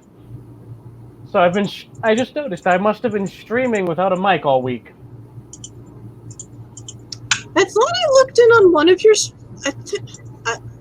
Honestly, so what happened was I was watching more video game streams on weekdays because the techno-industrialist DJs start around like 6 p.m. Mm-hmm. But then I found out that there were more industrial DJs starting up in Germany and England at like 6 p.m., which here is 5 hours earlier. So I stopped watching video game streams during day job hours, and because I need my uns to get through the day. Yeah, I get that. So, whoops. I thought I looked in on one of your streams and could hear you, but I don't remember right now. It's been a week. Yeah. Well, the job interview was also midweek, so might have been at before then. Yeah. Either way, everything's fixed now. Yay! Huzzah! All right. Meanwhile, y'all are on a dead space station in space where nothing works. So oddly apropos. So yeah, with 4 successes, Petruchio, also the further you get from that kind of pool of light in the first half of the hangar bay, the more you taste like, oh yeah, there isn't a lot of air here anymore. I guess I should put this back on. But you've definitely got, now that you've got Dune, who has learned like actual wilderness tracking and such, can actually trace foot. There is so much just dust and debris and soot in here from just like decades of disuse that yeah, it's not a difficult trail to follow. It's so dirty that you already notice when something's been disturbed, because everything else is just a different level of filthy. Yep. And you don't have a major or changeling with you, so you don't notice anything else is wrong. Yay! We've made what checks we can, and I'm curious though, why would somebody leave the light to wander like deeper into the station? Like, well, were they given looking the for blood something? on the trail we're following, I don't suppose that there was really anything behind them that they wanted to stay and greet, as it were. Have we just tried shouting hello and seeing what answers? Are you free to go ahead and do it? I'll pull my gun out if you do. Not on you, but whatever might answer. I don't suppose this is the sort of place where you'd want to say hello to whoever answered you yelling hello. I suppose it's better to shout hello here when we're only like a few steps away from our, well, more than a few steps away from our transport, but before we're too deep into the bowels of this thing. Yeah, it's about the size of a football field, but just the field.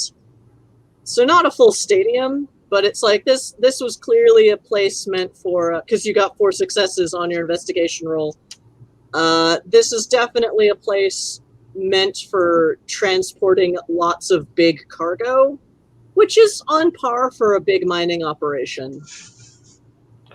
But why don't, at worst case scenario is, why don't we, let's not shout the hello yet, because we still have to help Dylan with the other end of the cargo, so we can't just run out if something answers.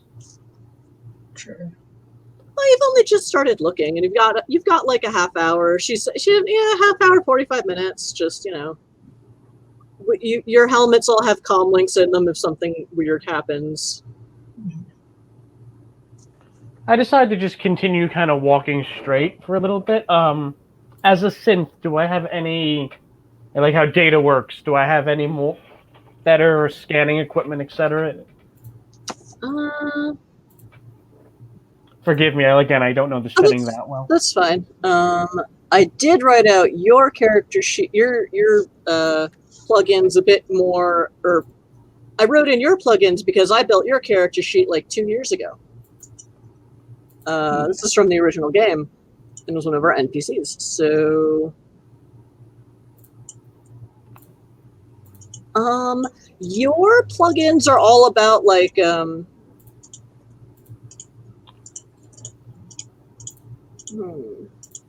Yeah, these look mostly combat based. So you have something called fatigued condition, but we'll just, I forgot you had that, so we're just gonna roll with it for now. Every 6 hours you must make a reflexive stamina plus resolve roll to remain awake, so I'll just have that hit you at a terrible moment. Fun! Yeah. Are you saying our synth has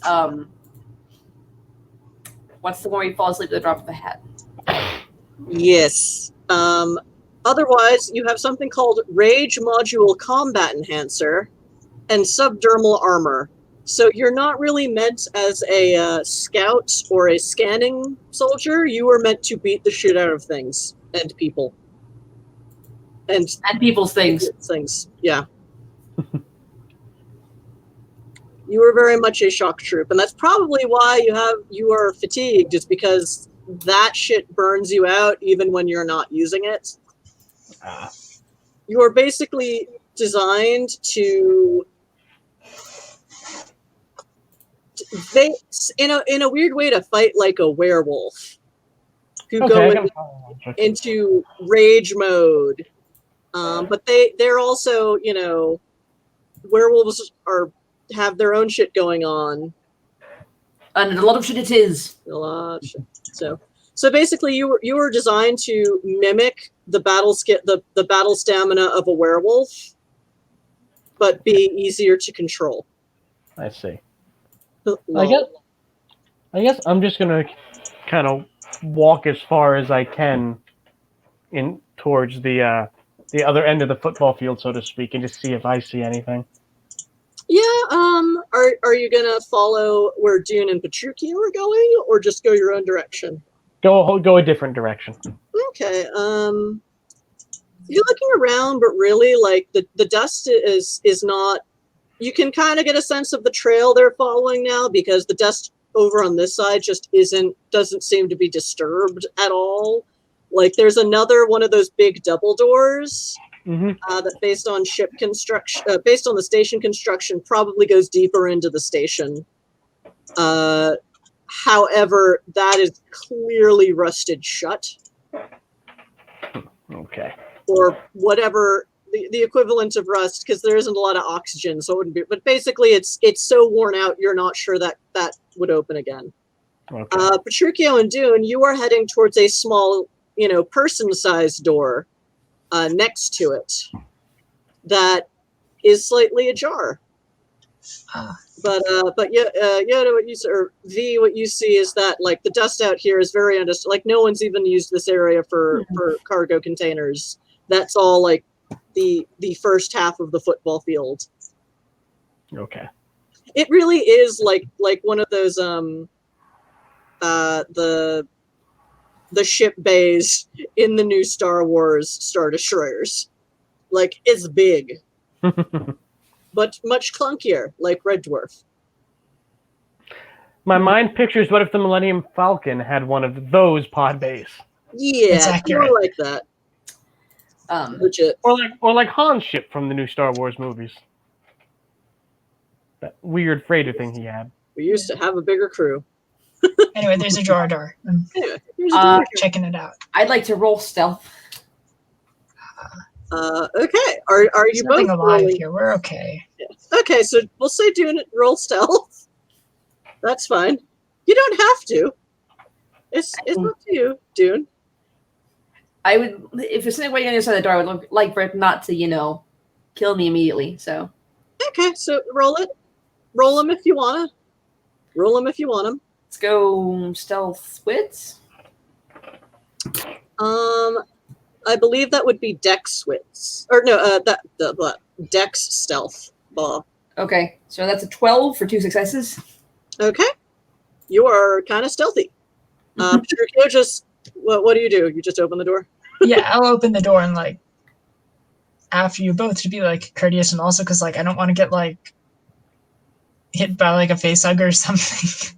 The door goes screech because old and metal, and then holds it open for Dune, who just beep, beep, beep, beep. I follow suit because obviously I hear the door and see them. Yeah. All right. So who is taking points down this I will.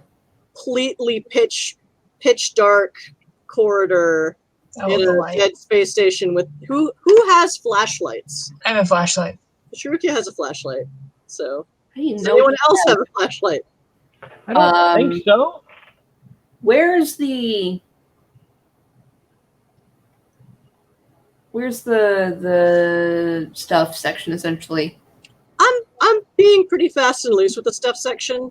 I just said that Dylan had industrial kind of big chunky flashlights on the ship, and she's just like, please don't lose them because they're annoying to replace. I'll take good care of it. All right. Like Is- Petruchio, you can tell this isn't a very expensive model because that's the kind of thing Petruchio would notice. But it's like, yeah, well, Is it a sturdy model? it's pretty sturdy. Then I It's have one. sturdy. I Yeah. have one too. All right. Does V have one, or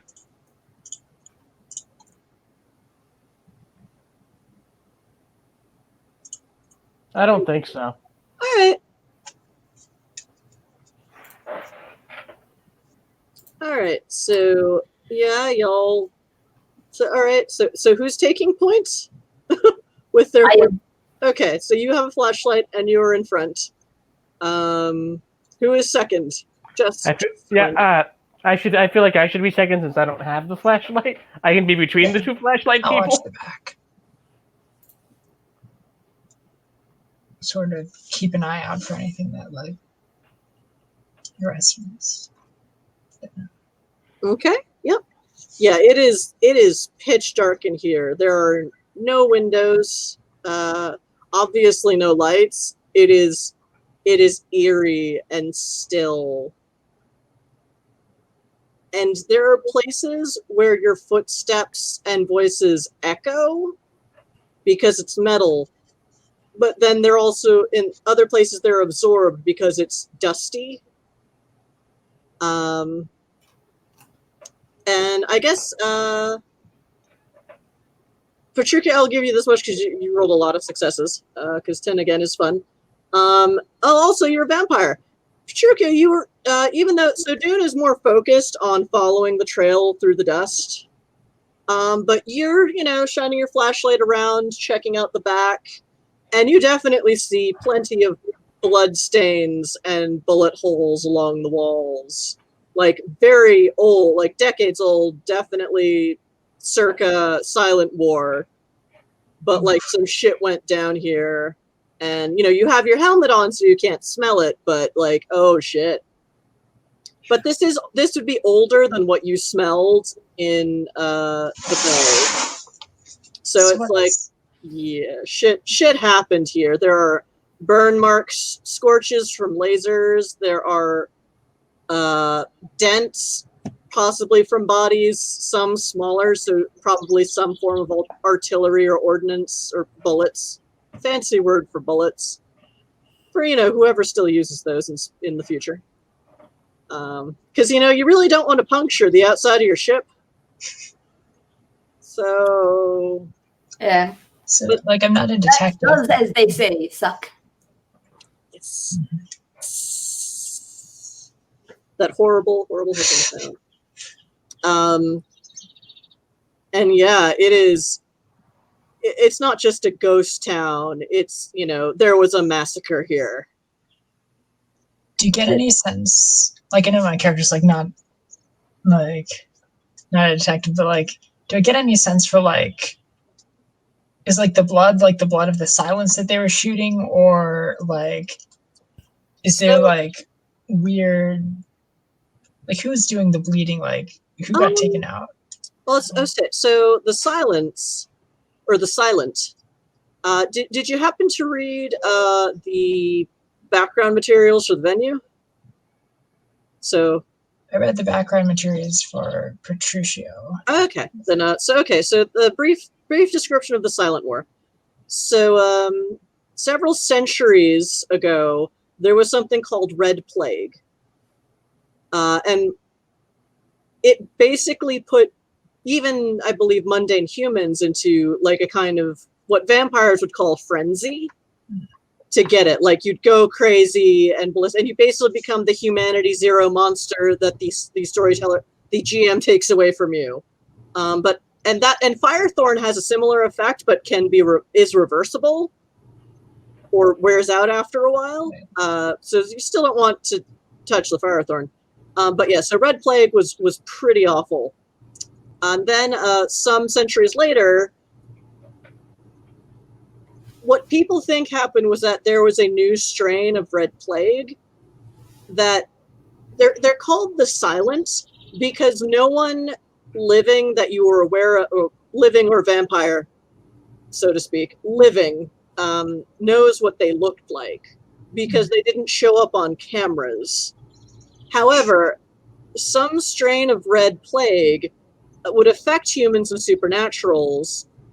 But instead of just turning them into rage monsters, they were rage monsters that the Silent could manipulate. Oh. So basically, in looking at camera footage, and you're a hacker, and you know some things about camera footage, or digital camera footage. So based on what the experts could tell from looking at footage from, silent commandeered ships that could be recovered. Is like there's something there commanding the supernaturals, but it doesn't show up on cameras. There are old legends that vampires could sometimes do that, but that's not true for vampires anymore. So it's like no one's really sure what happened. Red Plague has been happening on and off for the last several centuries too, and it's like, oh, this couldn't get any worse. Oh, it got worse. There's a big bad out there, a big bad race of aliens out there who may be using the Red Plague as a kind of biological warfare. Yay. So when fights happened with the Silents, no one's really sure what the Silent were or how they bled or what have you, but their shock troops were definitely other humans and supernaturals.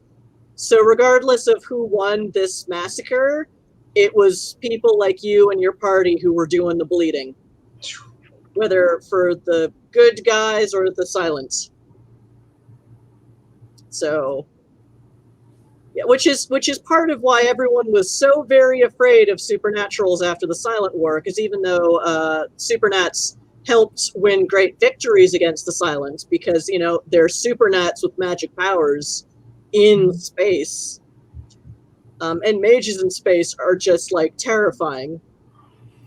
They're also terrifying in the other way. It's like, oh yeah, if I get a weird virus, I turn into a rampaging monster that will destroy everything in its path. So that's a large part of And the monster part is literal, especially for werewolves who would turn into like the super werewolfy form whenever they hit 0 for virtue, I think. I believe it's virtue. I should have just left it labeled as morality on all your sheets, since it's a mixed game anyway, and there's 4 to 6 of you. But yeah, so werewolves have a similar problem to vampires and to changelings, where if your morality hits 0, you turn into a rampaging monster. Very literal monster. Very literal. Very literal. Well, that's part of what the world of darkness is. Like, you're in space, but you're still effectively the monsters of this story. It's just that there's more of you now that there's also, synthetic humans who are not immune to these problems, whether or not they become supernats themselves. So, yeah. So,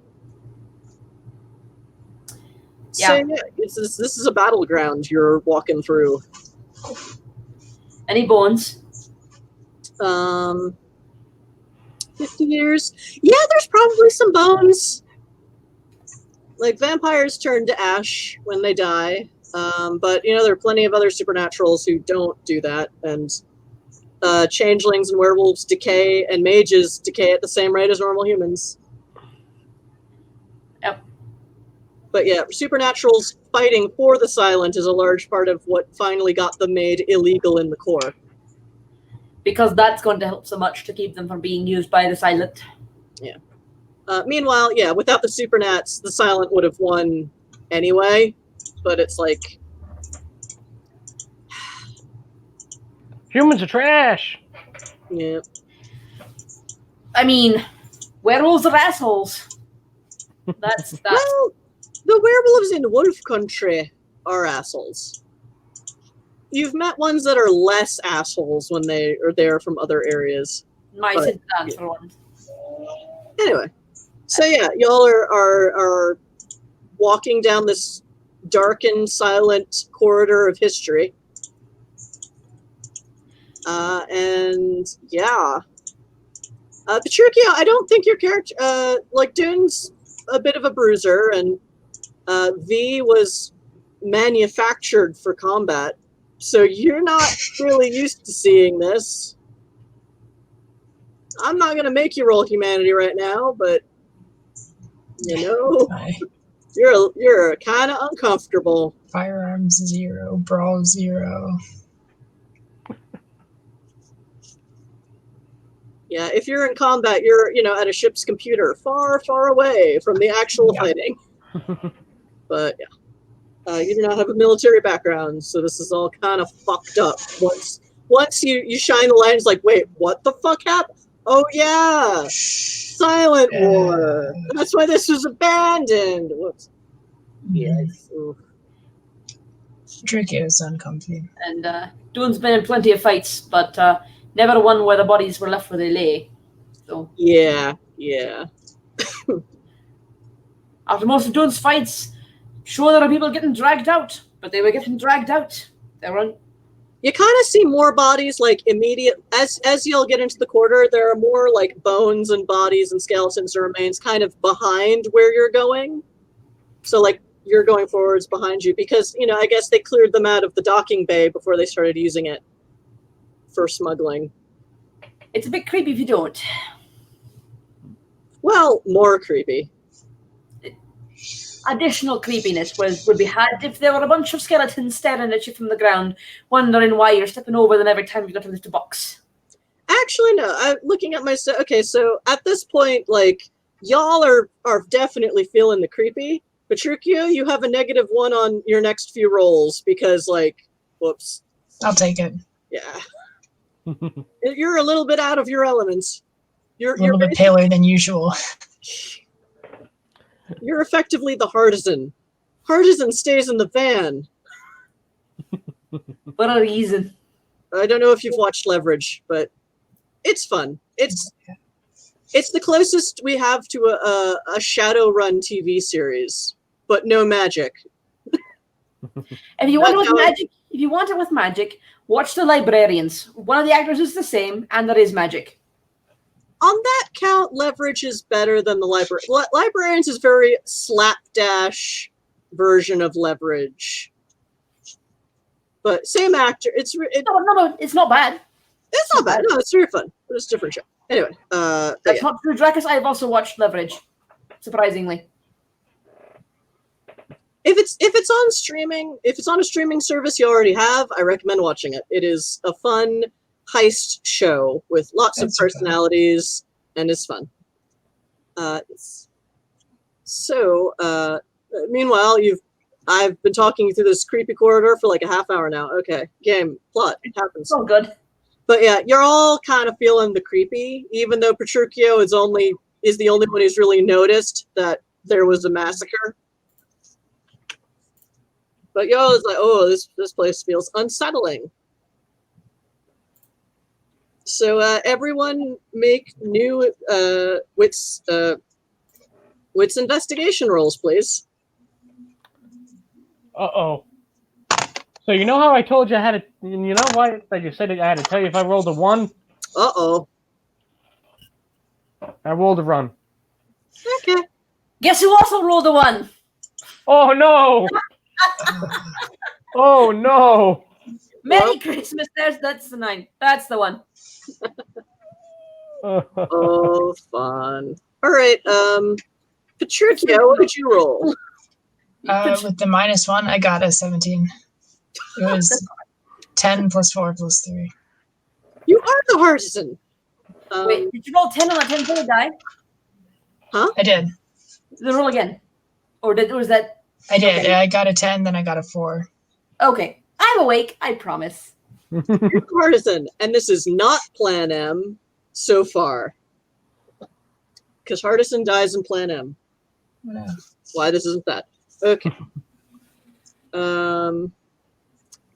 So both of you roll ones. So okay, so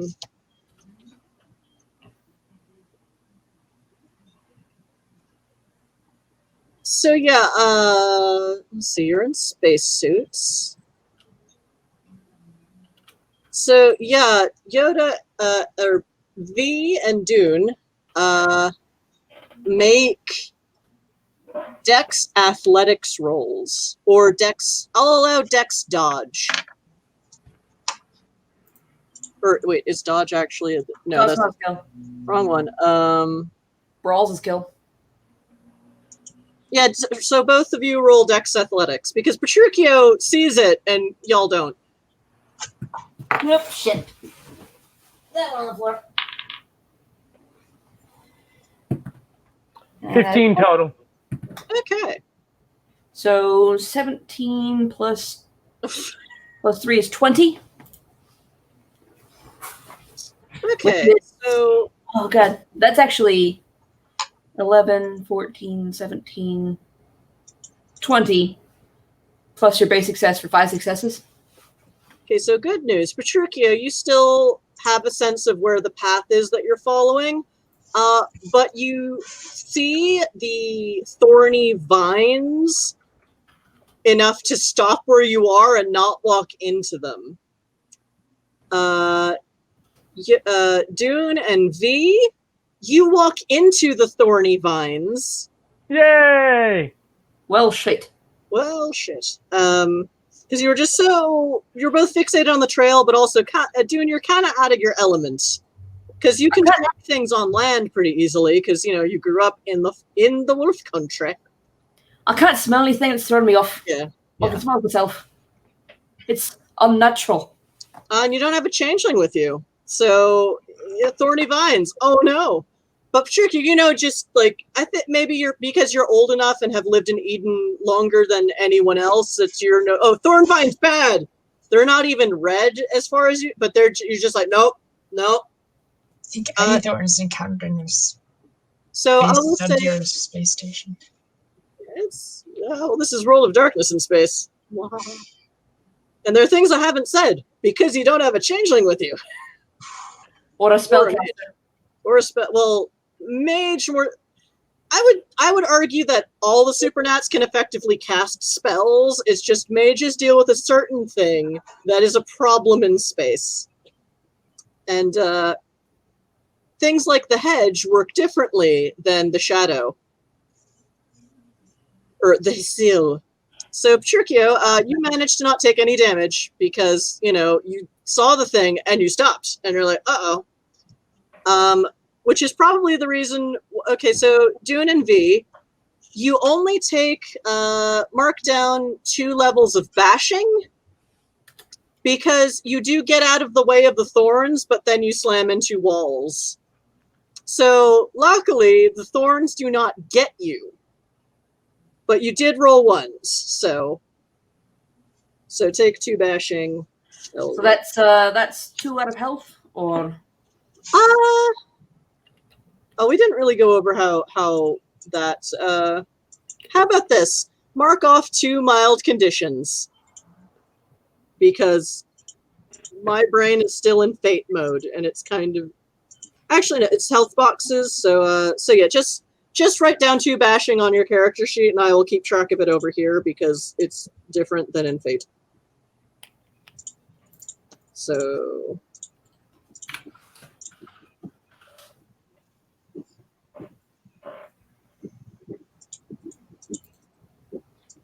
noted. But it's just bashing, not lethal or weird psychotropic stuff. Yay! Not the first time Dune's been thrown into a wall. And it won't be the last. Thrown himself into a wall. But yeah, Petruchio, since you are still upright and have your flashlight on, all that, you see your friends kind of stumble out of the way of the thorns before they can pierce their suits. But they are just sort of they throw themselves against the walls very abruptly. And there's also like broken furniture and bones and other debris that they kind of fall into. But those, there's a nasty crunch. They're intensively looking, but you can, with that many initial successes, you see that they're not tentacles, they are thorny vines of some kind. You would say that they're probably green and black. And they've definitely reacted to your presence. Well, shite. They were lying just on the ground, but you rolled so well that you saw them. But they definitely woke up once your friends stepped on them. Whoops. So now we're tangling with these vines. Yep. Hmm. Would anyone like to roll intelligence occult if you're confused as to why there are vines on a derelict space station? I will. I know where there's vines in this space station. This is just a creepy place. Yeah. You don't discriminate creepy get out of here. It's all 11. That's where this vines. A total 13. All right, so 8, 11, 14. All right, so you both got 2 successes. Aye. So, Dune, this would be more something you've picked up from stories. V, you've probably seen this happen in some places before or heard about it. So, the hedge is the weird changeling alternate dimension thing that the changelings deal with, where plants have, psychotropic properties that steal your memories, and it feels like you're on acid, but on a very bad trip whenever you go there. And the hedge likes to encroach on this reality in the empty, vacant parts of the galaxy. Liminal spaces. Liminal. Those spaces become liminal. There is some speculation that somehow human civilization itself keeps a lot of these and similar forces at bay. Civilization, but yeah. Changelings can create hedge gates, and you both live in, or at least Dune lives in Eden, so you've heard about this a lot, though you try not to. The best idea is just don't go to the hedge if you're not a changeling. Just don't. Just don't go. You've never been invited, so. But yeah, so unlike the Shadow Realm, where the denizens are kind of like, yeah, whatever, there's no humans here to eat, so why would we hang out? The hedge itself seems to encroach on the mundane world in the empty places. So it's maybe set up camp here. Uh-oh. Spaghetti-o. So the only thing I can smell is myself, correct? Because I'm inside the suit. Yeah, you're inside the suit. Do I smell like damn goblin fruit? You don't smell like goblin fruit because you don't touch that. You smell a little bit like maybe floor polish because that's what you were drinking. But like, That's true. I was drinking it. I still have a bottle left to return home. So yeah. Can I see if the vines like any of the floor polish? And by like, I mean put a little bit on it and see if they'll shrivel. Roll. I believe you get a bonus for improvised weapon because I love giving that to people because it's fun for me as a player. So I assume it's fun for everyone. All right. All right. Because it's improvised weapons, so I will say this is a Dex weaponry roll. All right.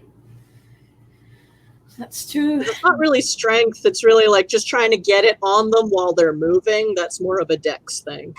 Yep. So that explodes. Woo-hoo. That's 13 plus 3 plus 2 is 16, 18. Is the specialty plus 1 or plus 2? I'm saying plus 1. All right. So that's 17. Oh, 18. Yes. 3 plus 2 plus 1. 16. 13 plus 3 is 16. Plus 2 is 18. Plus 1 is 19. Sorry. I can math. That's 4 successes. 4 successes. Yeah, I'll just say that. Yeah, these are clearly straight edge vines. I know because I am straight edge, so I can make straight edge NPCs. But yeah, these vines do not like being floor polished, and they just start like blackening, or they kind of just, it sinks in like an acid, like in Aliens, and just acid, and they just. Some of the vines fall apart. Some of them like shrink back into the shadows, and it is effective. And it looks like this bunch of vines is only taking up like a 3-foot span of the corridor, and just lying in wait like a bunch of snakes or tentacles. So yeah, a little bit more where that came from. You have taken out this gross enemy. To think you put that in your stomach. Well, he's a wolf. I'd rather have it in my stomach than have my stomach all over the floor because of that damn dimensional thing. It's not natural, and it's not where a werewolf belongs. It most certainly is not where a wolf belongs. Wolf Well, for I wolf. mean, you didn't drink as much as you just poured on it, but I would say that it did take the whole bottle. Although the bottle was for drinking earlier when I came through the gate because I don't like Stygian gates. I don't like them, and they don't like me. So I did drink it earlier. Yeah. And you only had like a couple shots worth, I'm assuming, because this is strong fucking stuff. Aye. At Just a fucking not the edge awesome off. coffee bar.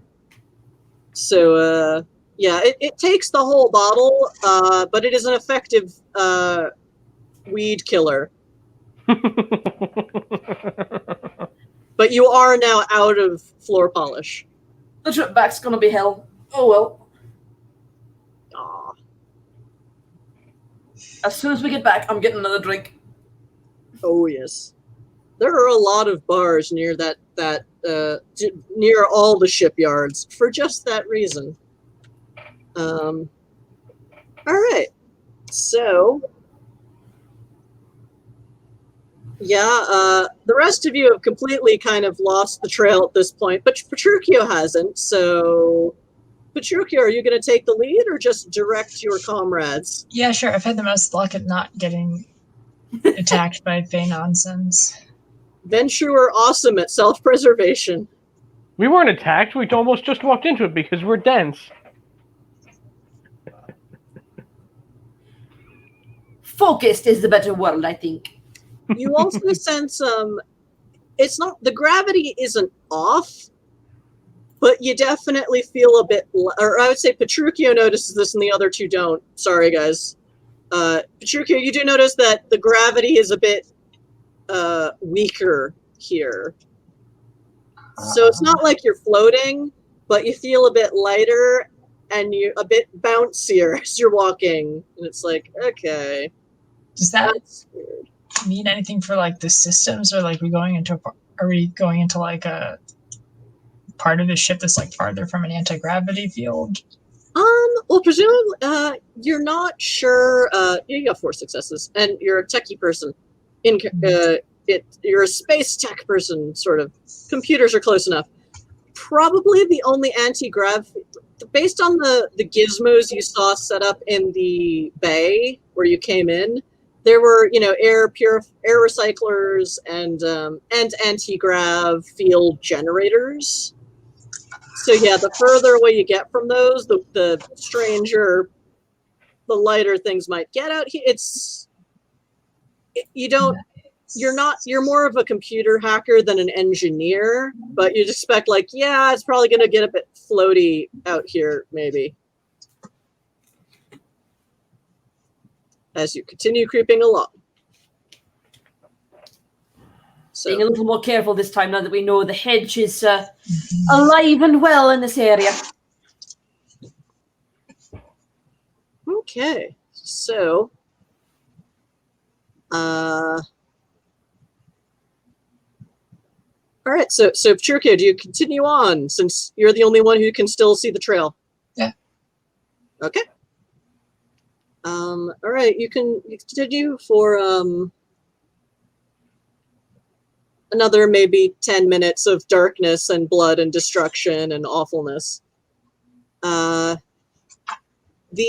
corridor, it's all very utilitarian looking.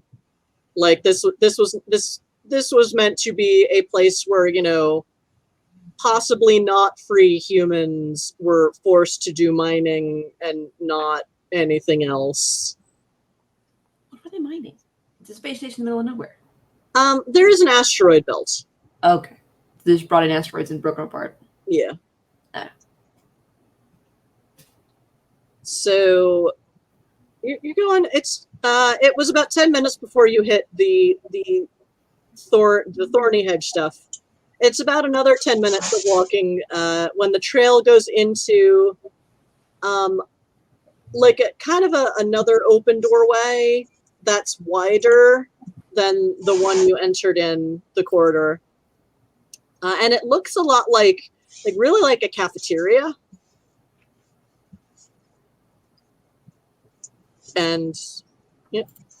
So there's actually a little bit, it's a bit less dark in there because there are windows to the outside, and so there's a tiny bit of starlight. The star there actually isn't a star in this sector, but you know there are stars further out and other celestial bodies very far away. So it's basically just lit by starlight. So Just slightly less dark, slightly easier to see. if nothing catches my eye, I'm just going to like follow the trail, not like Okay. tend to the station anymore. Yeah, in here it looks pretty I was gonna say pristine, but like no, it's still messy and looks like someone's meal was interrupted very abruptly a very long time ago. But aside from some overturned chairs, it doesn't look like any carnage happened in here. So that's nice. And at least after 100 years, the food's all rotted away, so we don't have to smell that. Okay.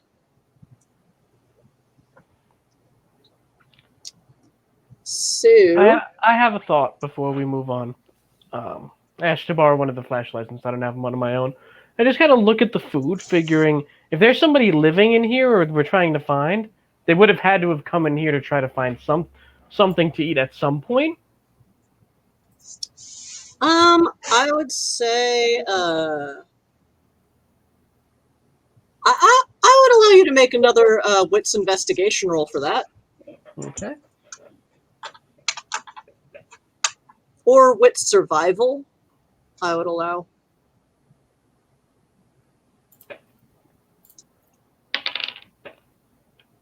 Well, my dice either love or hate me today. That was a natural 10, so... So roll that again. Okay.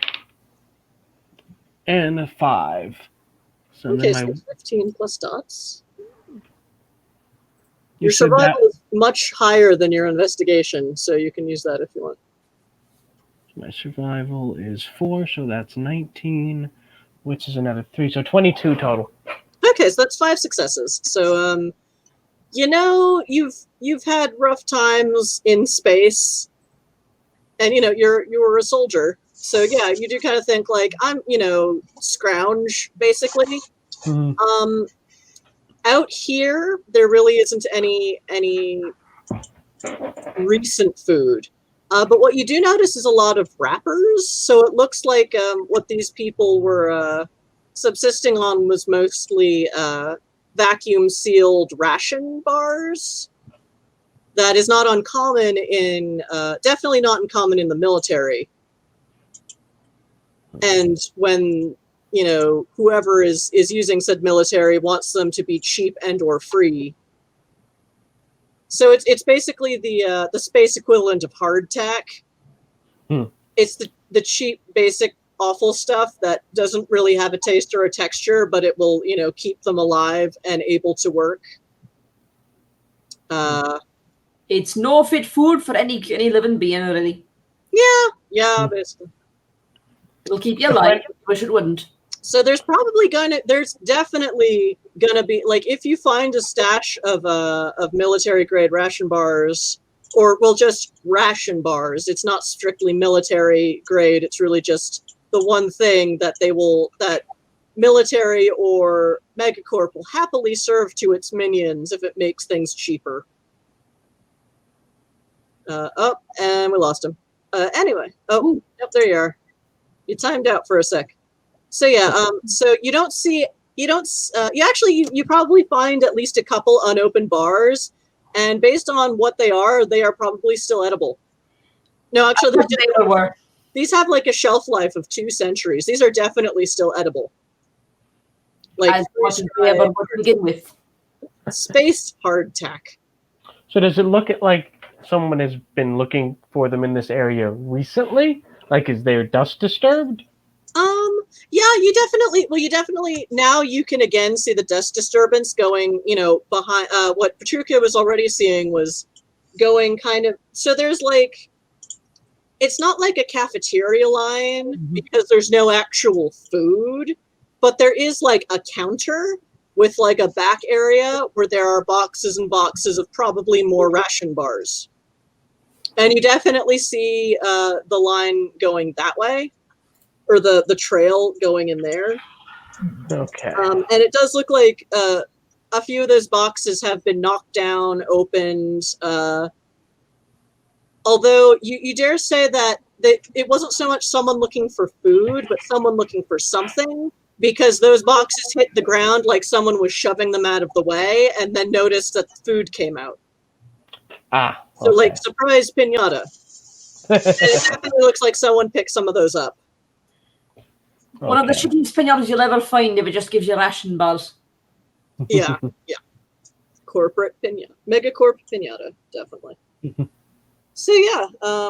So, I mean, it's not a great... It's not like... To the right people, you could definitely sell this off to the right people. Okay. Like, spacers, especially illegal spacers, because there's legal mining and then there's illegal. Well, there's corporate approved mining and then there's illegal mining. Yeah. Because megacorps are awful.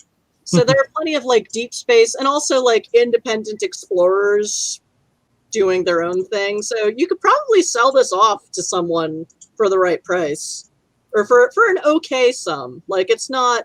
You didn't just find a bunch of gold pressed latinum, but in a pinch, and you're kind of you're kind of in a pinch. So, and it's not a whole lot of money. You could maybe come back here, but yeah. So you definitely see the trail towards the food area. It also looks like you're looking closer at the kitchen, though there's no food prep going on. It's just where someone took the bars out of the boxes and handed them to the minions, and that's it. Someone was like opening lots of drawers and looking for stuff. You do find one of the open drawers is full of cutlery and like kitchen grade cutlery, like big knives and such. I'm gonna take a big knife. Yeah, it's not a huge like meat cleaver. It's like a somewhat large chef's knife. Like a Michael Myers deal. Yeah. I'm gonna take one because right now I'm unarmed. In that drawer, are there any those long forks that you use to turn meat or anything like that? Nothing that specific. There are forks and they're metal.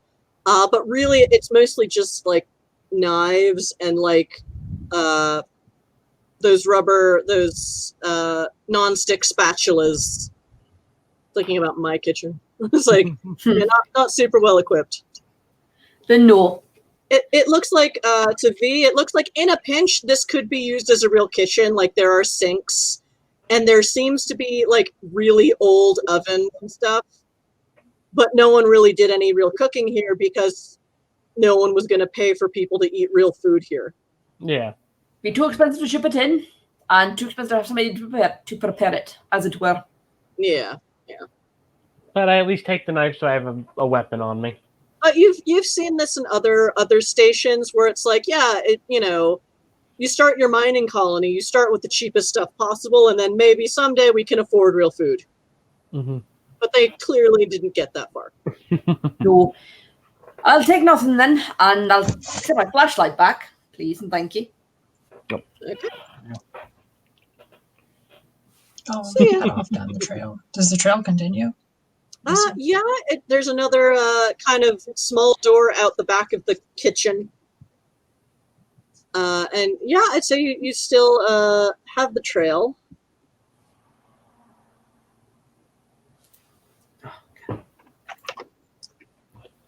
And it's a good thing you got the knives because you open that back kitchen door and it's just like vines.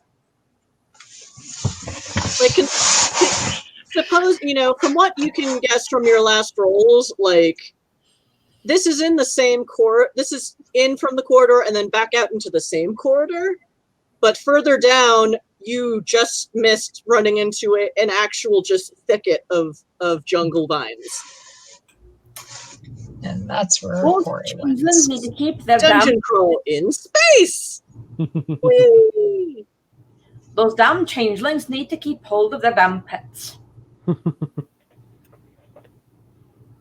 So I guess we just start hacking at it. I'll go back and get a knife because I didn't take one before, but I do. I'll go back and get one now. Is there any way to like?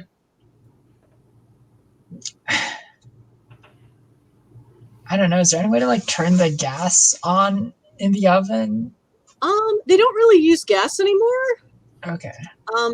It does look like, well, they're, give me a wits investigation roll. Because now you're searching the kitchen. Yeah, I'm just looking for some way to like solve this with fire. Fire on a spaceship that's low on oxygen. Yeah, that's the idea.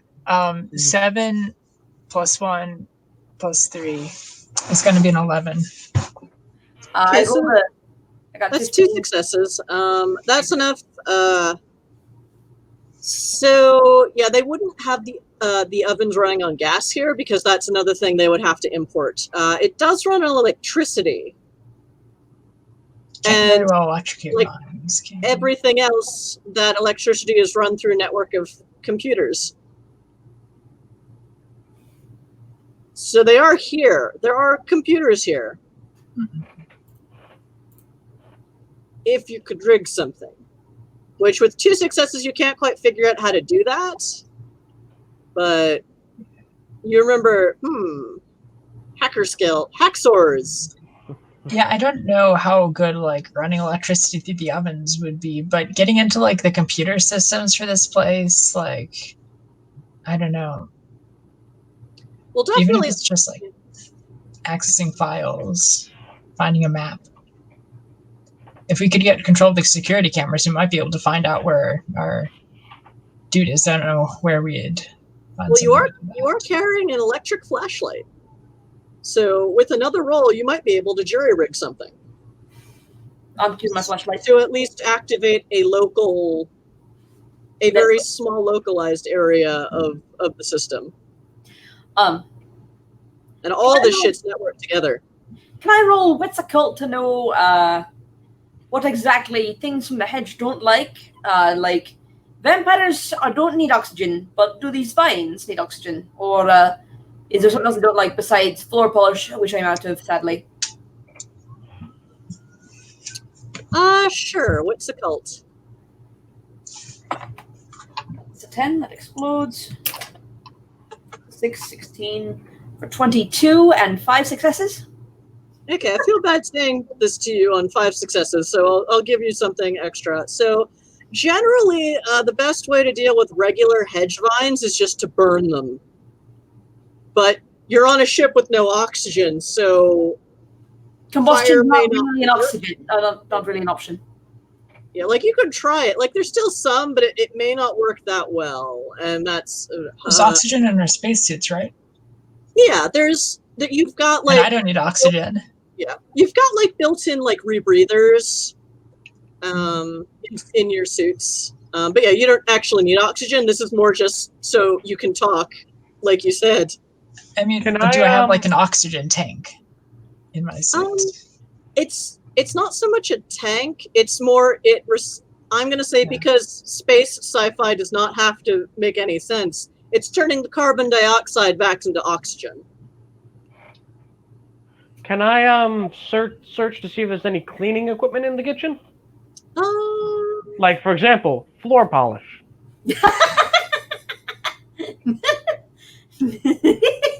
Yeah, there's a bunch of so that kind of there is more of like a soapy, waxy kind of stuff in a jar because you rolled really high for searching the kitchen area, but a lot of it is just coagulated into a lump. Okay, so nothing alcohol based. No, there is like one of those floor buffer things that's like a jackhammer but spins and is all like crazy like that. So that Okay, here's what you need to do. big and but yeah. So vines, like basically the 2 things you know to do about hedge vines is slashing and burning. And that's what I'll call Unless you have a hedge beast that can eat them, like that time with the fire thorn in the school of flying fish. B, here's what you need to do. You need to take some of the knives from the drawer, and you need to tie them to the floor buffer and make yourself a lawnmower. I do it. You know, I gotta roll roll to it. do that. What am I rolling? I would allow. Oh, you also have improvised weaponry because I love giving that skill out. I would allow intelligence weaponry with the improvised weapon bonus. Where's the improvised weapon bonus? It's next to your weaponry, which is a 4. Oh, okay. Plus So 5. it just said I don't see any dots next to the improvised. I just see improvised. Yeah, it's under the specialties column. No, I mean I see the word, but there's no dots next to it or anything. No, that means it's equivalent of 1 dot Oh, okay. Thank you. because it's a specialty. I see. Okay, so that's 5 dots. Weaponry, and you said what was the other one? Weaponry and So that's 8. So that's plus 8 to your roll. 9. Okay, so that's 17. So that's 4 successes. Yes, you turn the floor buffer into a spiky anti-hedge weapon. That is okay enough for what you need it to do. So I get on it, start moving forward. Chop, chop, motherfuckers. Weaponized segue in space. And because the gravity is a little off, like it actually is more effective than you expected. Also, 4 successes.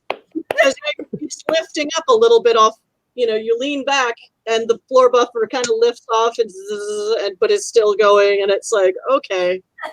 Can I keep this? This is fun. It'll fit on Dylan's ship, sure. Get it back to the ship. She didn't say you couldn't take souvenirs, and this is what space pirates do. You take what's available and what's useful. Okay, Petruchio, while they're doing that, do you want to try waking up the computer system a little bit? Yeah, I'll check that out. I'll be right back. I need to get a drink. All right, So- I don't have your character sheet up, and my tablet is jealous of all the attention on my computer, so now it's being a little weird. So roll intelligence computer or intelligence science, whichever is higher. I'll take intelligence computer. So that is an 8, and another 2 makes a 10. Okay.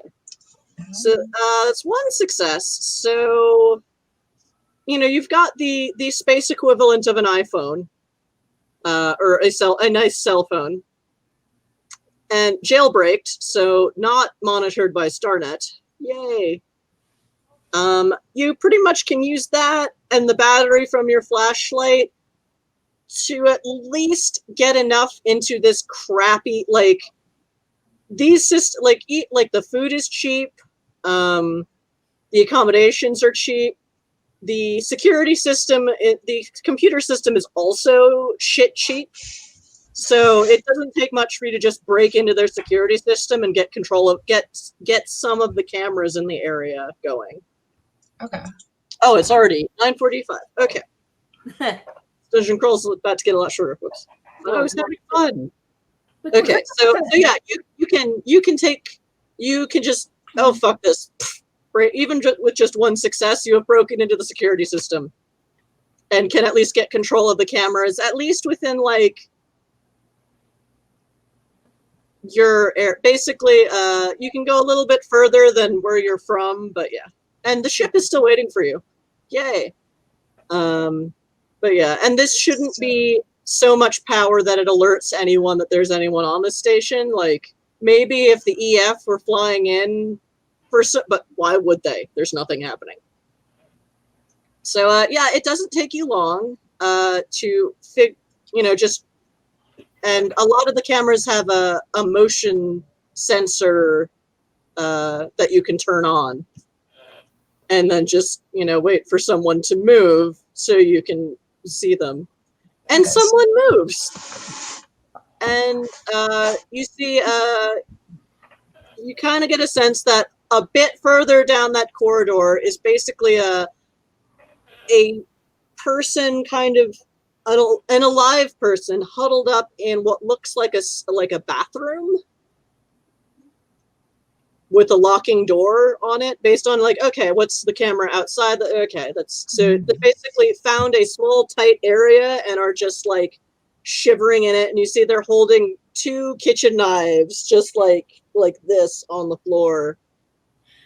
I would like to Okay. register my complaint about having a camera in the bathroom. That's just Well, it's not in the toilet. It's like, you know, there's the area with the sink, and then the stalls are closed off. So Yes. Can I like map out a path to that? Just yeah, it's really not that far from here.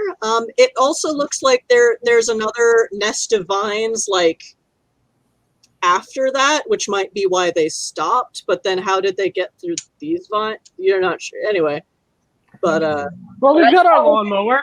they look a bit. You can't see their face, but there's definitely like cuts and bruises and stuff on them. So it's okay. That's where that blood smell came from. And if they're a supernat, they might be okay. If they're a vanilla human, they might not have much oxygen left in that tiny room. well, I know how we're getting through the vines. good thing I brought an extra spacesuit. Oh, what a nice Ventrue. So generous. So I guess we make our way over to this bathroom.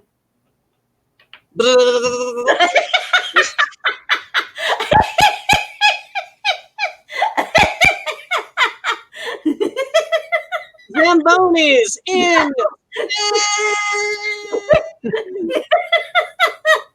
You have a handheld Zamboni of death. You see, why didn't all of the horror movies that are in space ever do this? Because their writers weren't as good at improv as I am.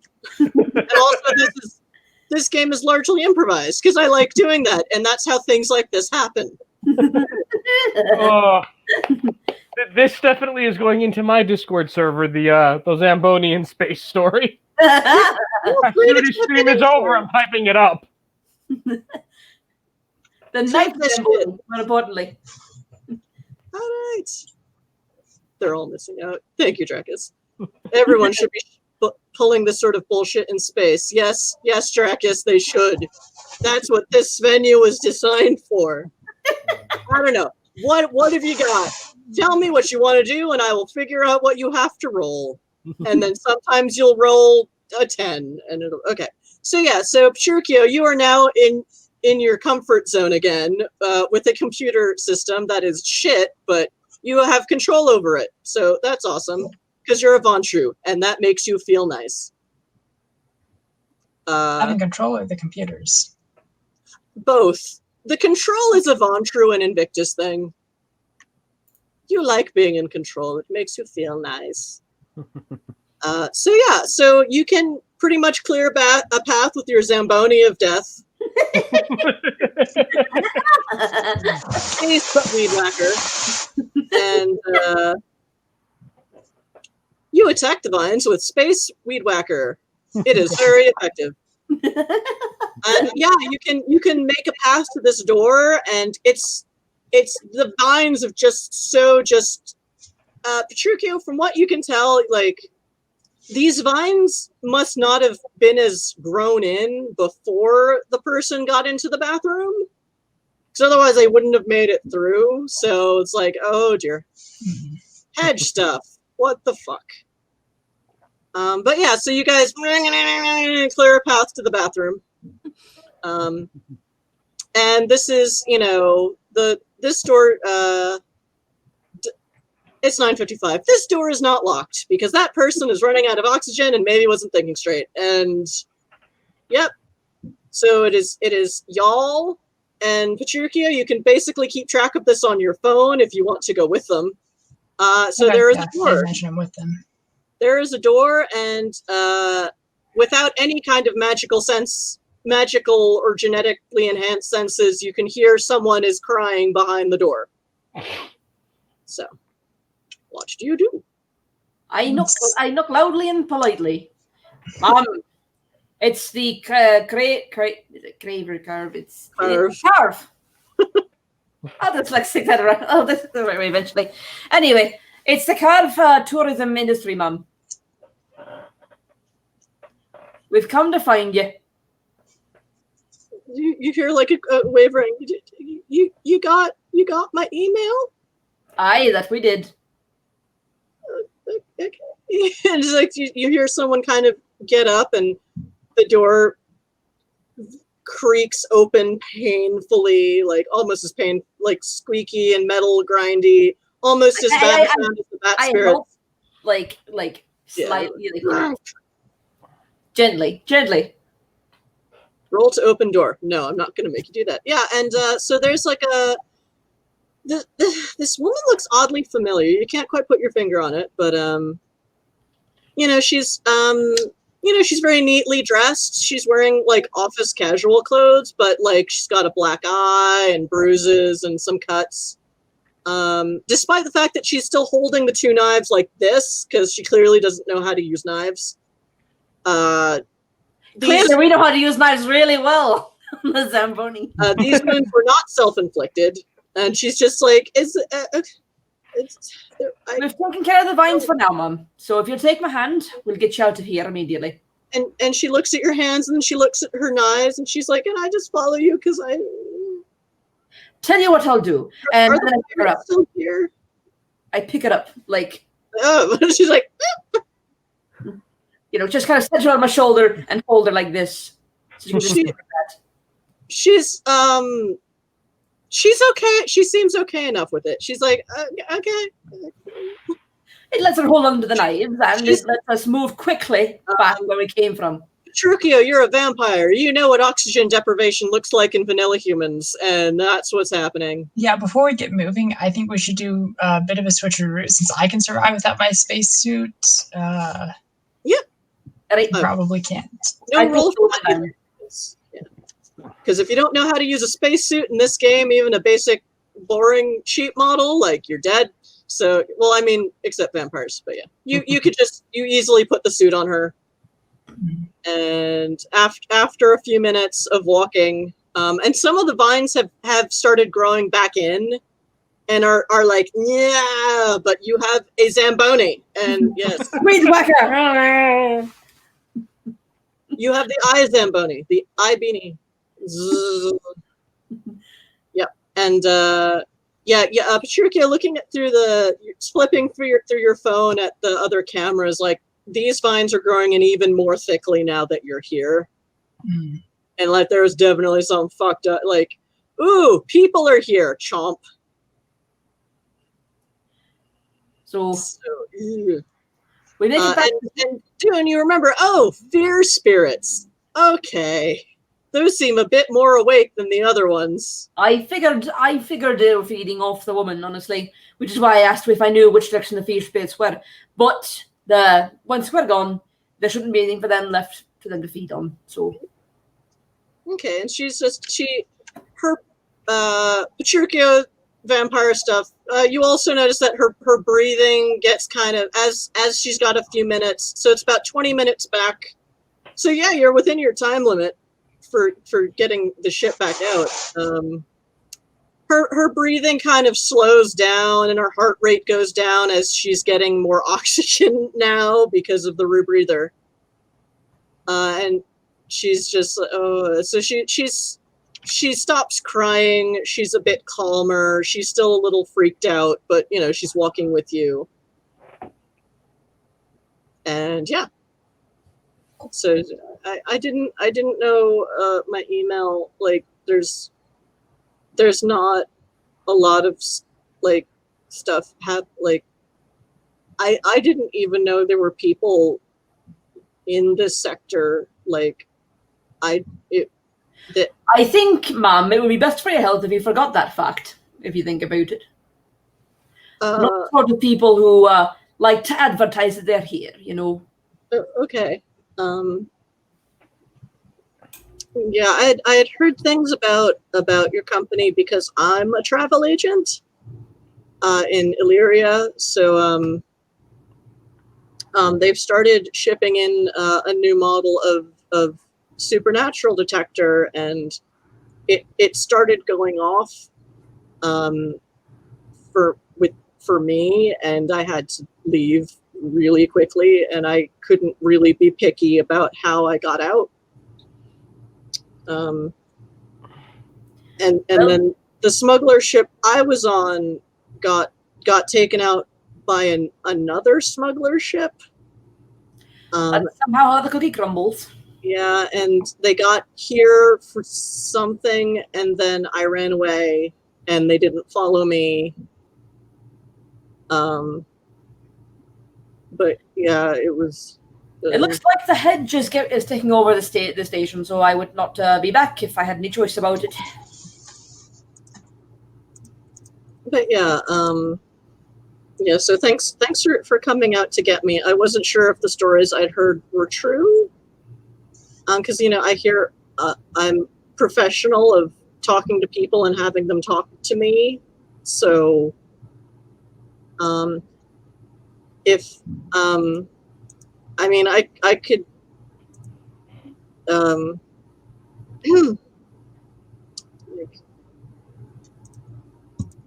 I'm sorry.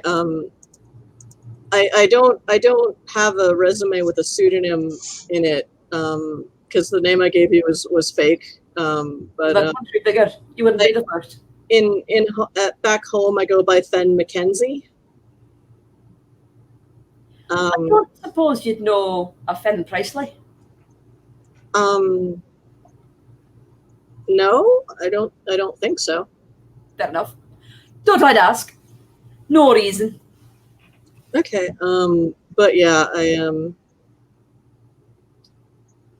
it's just so thank you for coming to get me. I don't. Well, I do some work. I've done tangentially some work for unions, so I'm okay with owing favors. I don't really have any money left. Fair. So yeah.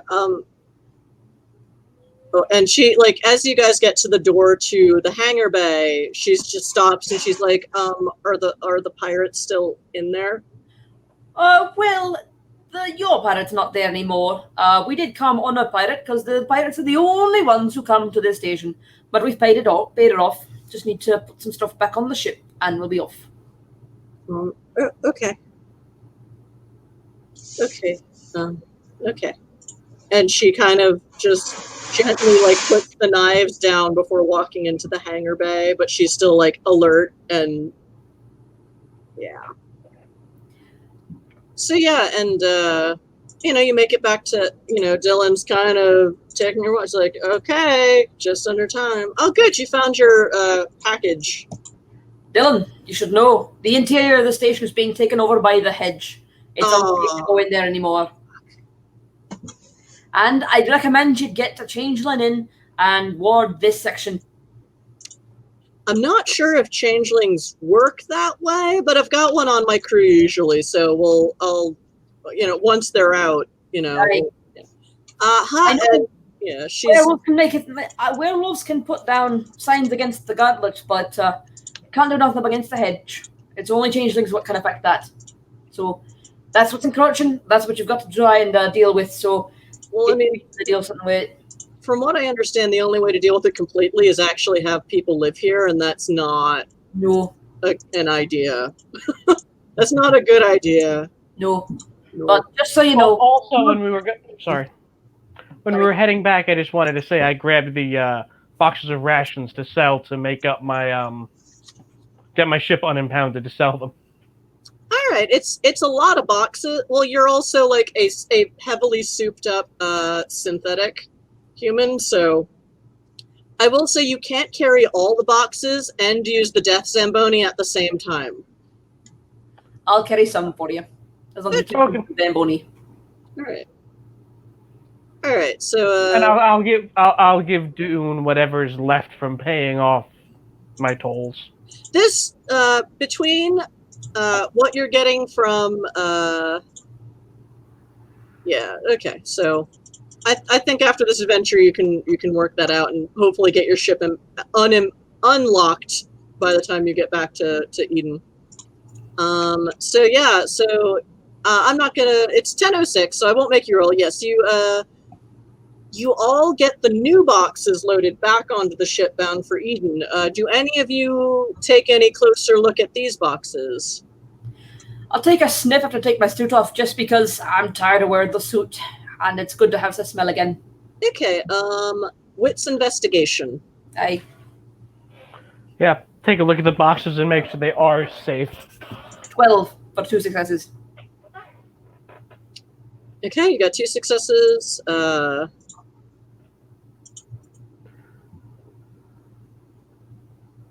Okay, bye, Lister. We're almost done anyway. Bye. We're off back through the gate, which I'm not looking forward to. Okay,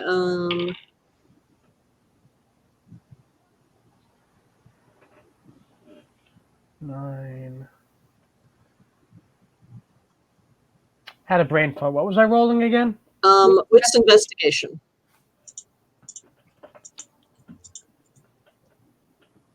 13. Okay, so you both got 2 successes.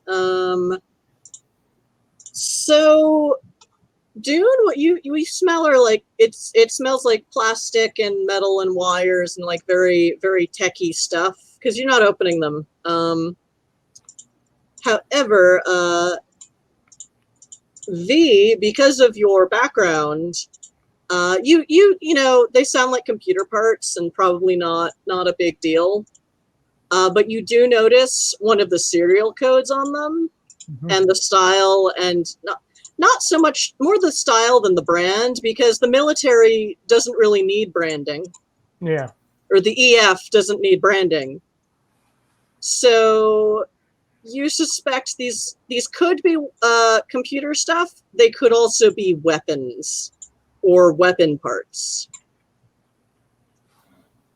Actually, I open up the ones that I think could be weapon parts. Okay. So, I take myself down to the other side of the bay. It's not my business. okay. I was just enjoying being out of the damn suit. So the one you open, I will need you. So it looks like basically a bunch of computer parts, but I need you to roll wits, and I would say roll wits weaponry, which is a weird combo, but it's my game and I say so. That makes sense.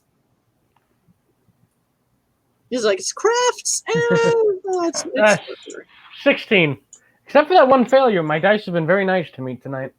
3 successes. So these are not exactly weapon parts that you're used to working with, because you are more of a firearms and sharp things, foot soldier kind of guy. And these don't necessarily look like firearm. Like a lot of firearms are energy weapons now in the EF, rather than ordnance. So what you have, but it does, like, there's casings and timers and switches, and it looks a lot like something used to build explosives devices. But you don't see any of the material that would actually get exploded. Okay. But from your time in the service that, EF likes everything to be very, like, adaptable. So the thing that, these could be used as dynamite charges, they could be used for anything up to, weapons grade plutonium, depending on who's putting it together and if they know what they're doing. So could be mining, could be something else, you're not sure. But these are definitely weapons grade parts. Well, that's a lot better than foodstuffs. Well, you take the jobs you got to take. Yep. So, do you do anything, or just close the box back up and? I just closed the box back up. Yep, she doesn't even notice. And then y'all take off, and she puts the weird thumb drive back into her nav computer, and y'all go back to Eden. And I immediately go for a drink afterwards. Yes, immediately there's drinking. Yeah, and ironically, new Fen already has like her stuff set up for this trip. So. So, like, she has a hotel. She'll go back to your office, and just because she's like, oh, people that aren't trying to kill me or ransom me or beat me up, I want to hang out with them more. Presley, for whatever reason, still isn't around. Klaus is who knows where. But yeah, so she hangs out with you guys for a little bit and then heads to her hotel room just to sleep. But she picks up Petruchio. You know how to get people burner phones around here, so you set her up with one of those, and yeah, she's pretty good to go for just staying in Eden for the next few weeks, and then after that, because none of you can really tell that she's supernatural. And Dune, you check her for spirit possession. She is definitely not possessed by a spirit. That's all I care about. Her business is their business. Yeah. She's definitely not a vampire or a werewolf. Or possessed. And nothing happening. So Petruchio, you can also rule out ghoul, which is what happens when a vampire takes a human servant and makes them drink vampire blood to make them loyal and age slower. But you know how people like that look and act. Like, she could have been like maybe a very new ghoul, but you're not getting any vibes like that. Also, a smart vampire would condition their brain as well, and you're like, how to look for no. So, but like, some of your other employees aren't around, so maybe you want to have them check on her later. Maybe before next game. Or maybe, we'll talk about that next game, depending on who is able to game. Class is allowed, Dracus, Klaus isn't a dumbass. It's just sometimes maybe you shouldn't take the drugs while you're on a job. Everyone makes mistakes. Everybody drugs their friends twice in the same session. Yeah, there's that. You're only human, Klaus. Human. Totally. Right. Totally legitimate human being. So that's the game. These are the humans you're looking for.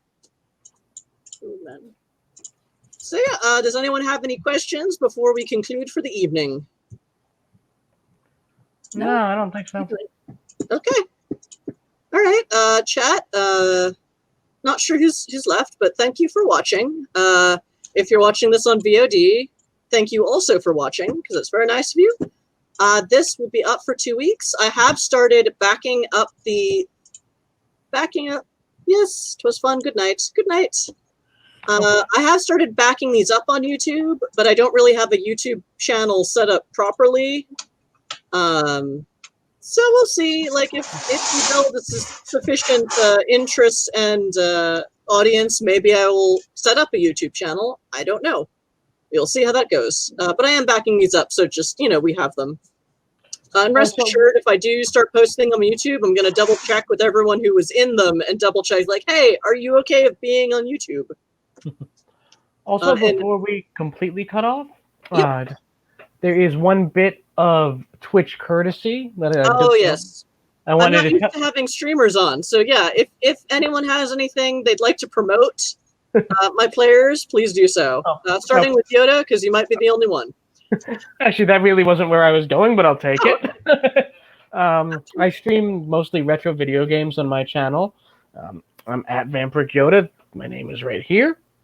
But what I was actually going to say was on Twitch when you end, it's a good idea to find another streamer to host, just to send your viewers to them. I don't know how to do that. I'm going to show. You mean raid? Oh, okay. Raid, I'm sorry, I said the wrong thing. But I will. I could host you. That's fine. Well, I'm not up right now. Oh yeah, because you're here, derp. Okay. Before I do that, does anyone else have anything they'd like to promote before we? Masters of the Metaverse on Mondays. Oh, yep. I'm not in it, but I love it. Woo-hoo. And if you want to know about when we do stuff, I guess follow me on Twitter at Ms. Chrysilla. If you see a Ms. Chrysilla on Twitch or Discord or Twitter, that's me.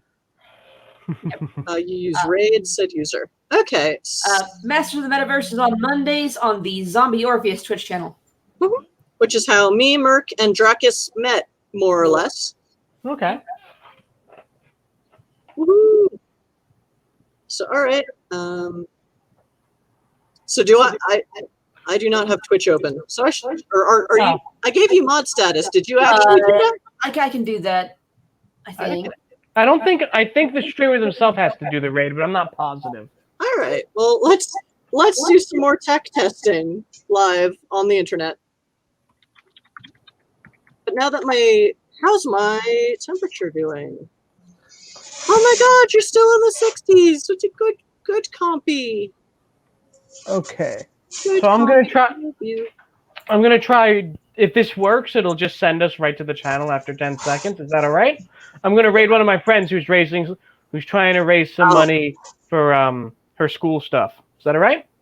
Yep, that's totally cool. Okay, let's see if this works. Good. All right. No, nope. The broadcaster themselves has to do it. Okay, so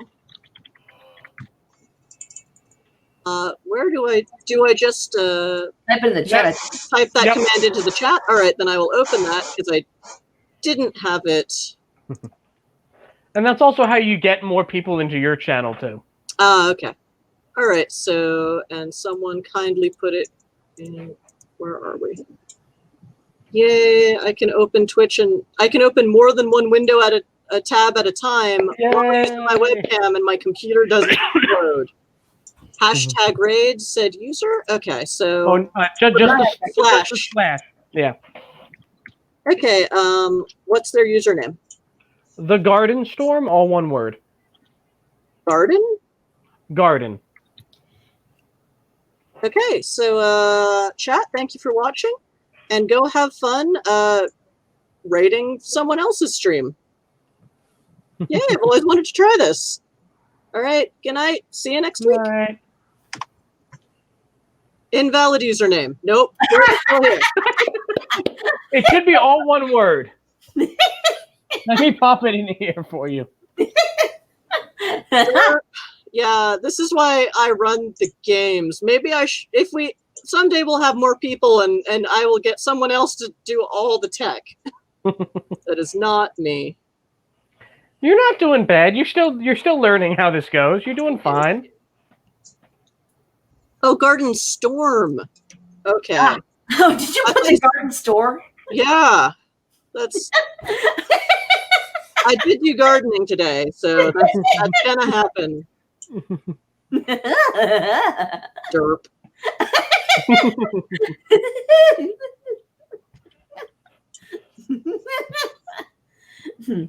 Like, both are very fun handles, so yay. I look forward to seeing what they're doing.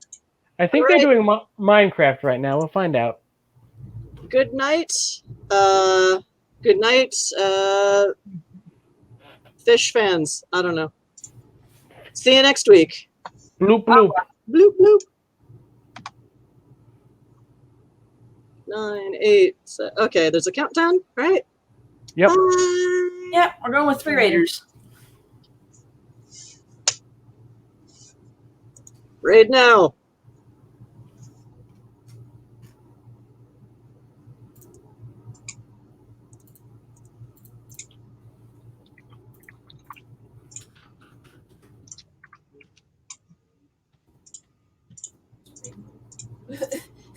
Hi.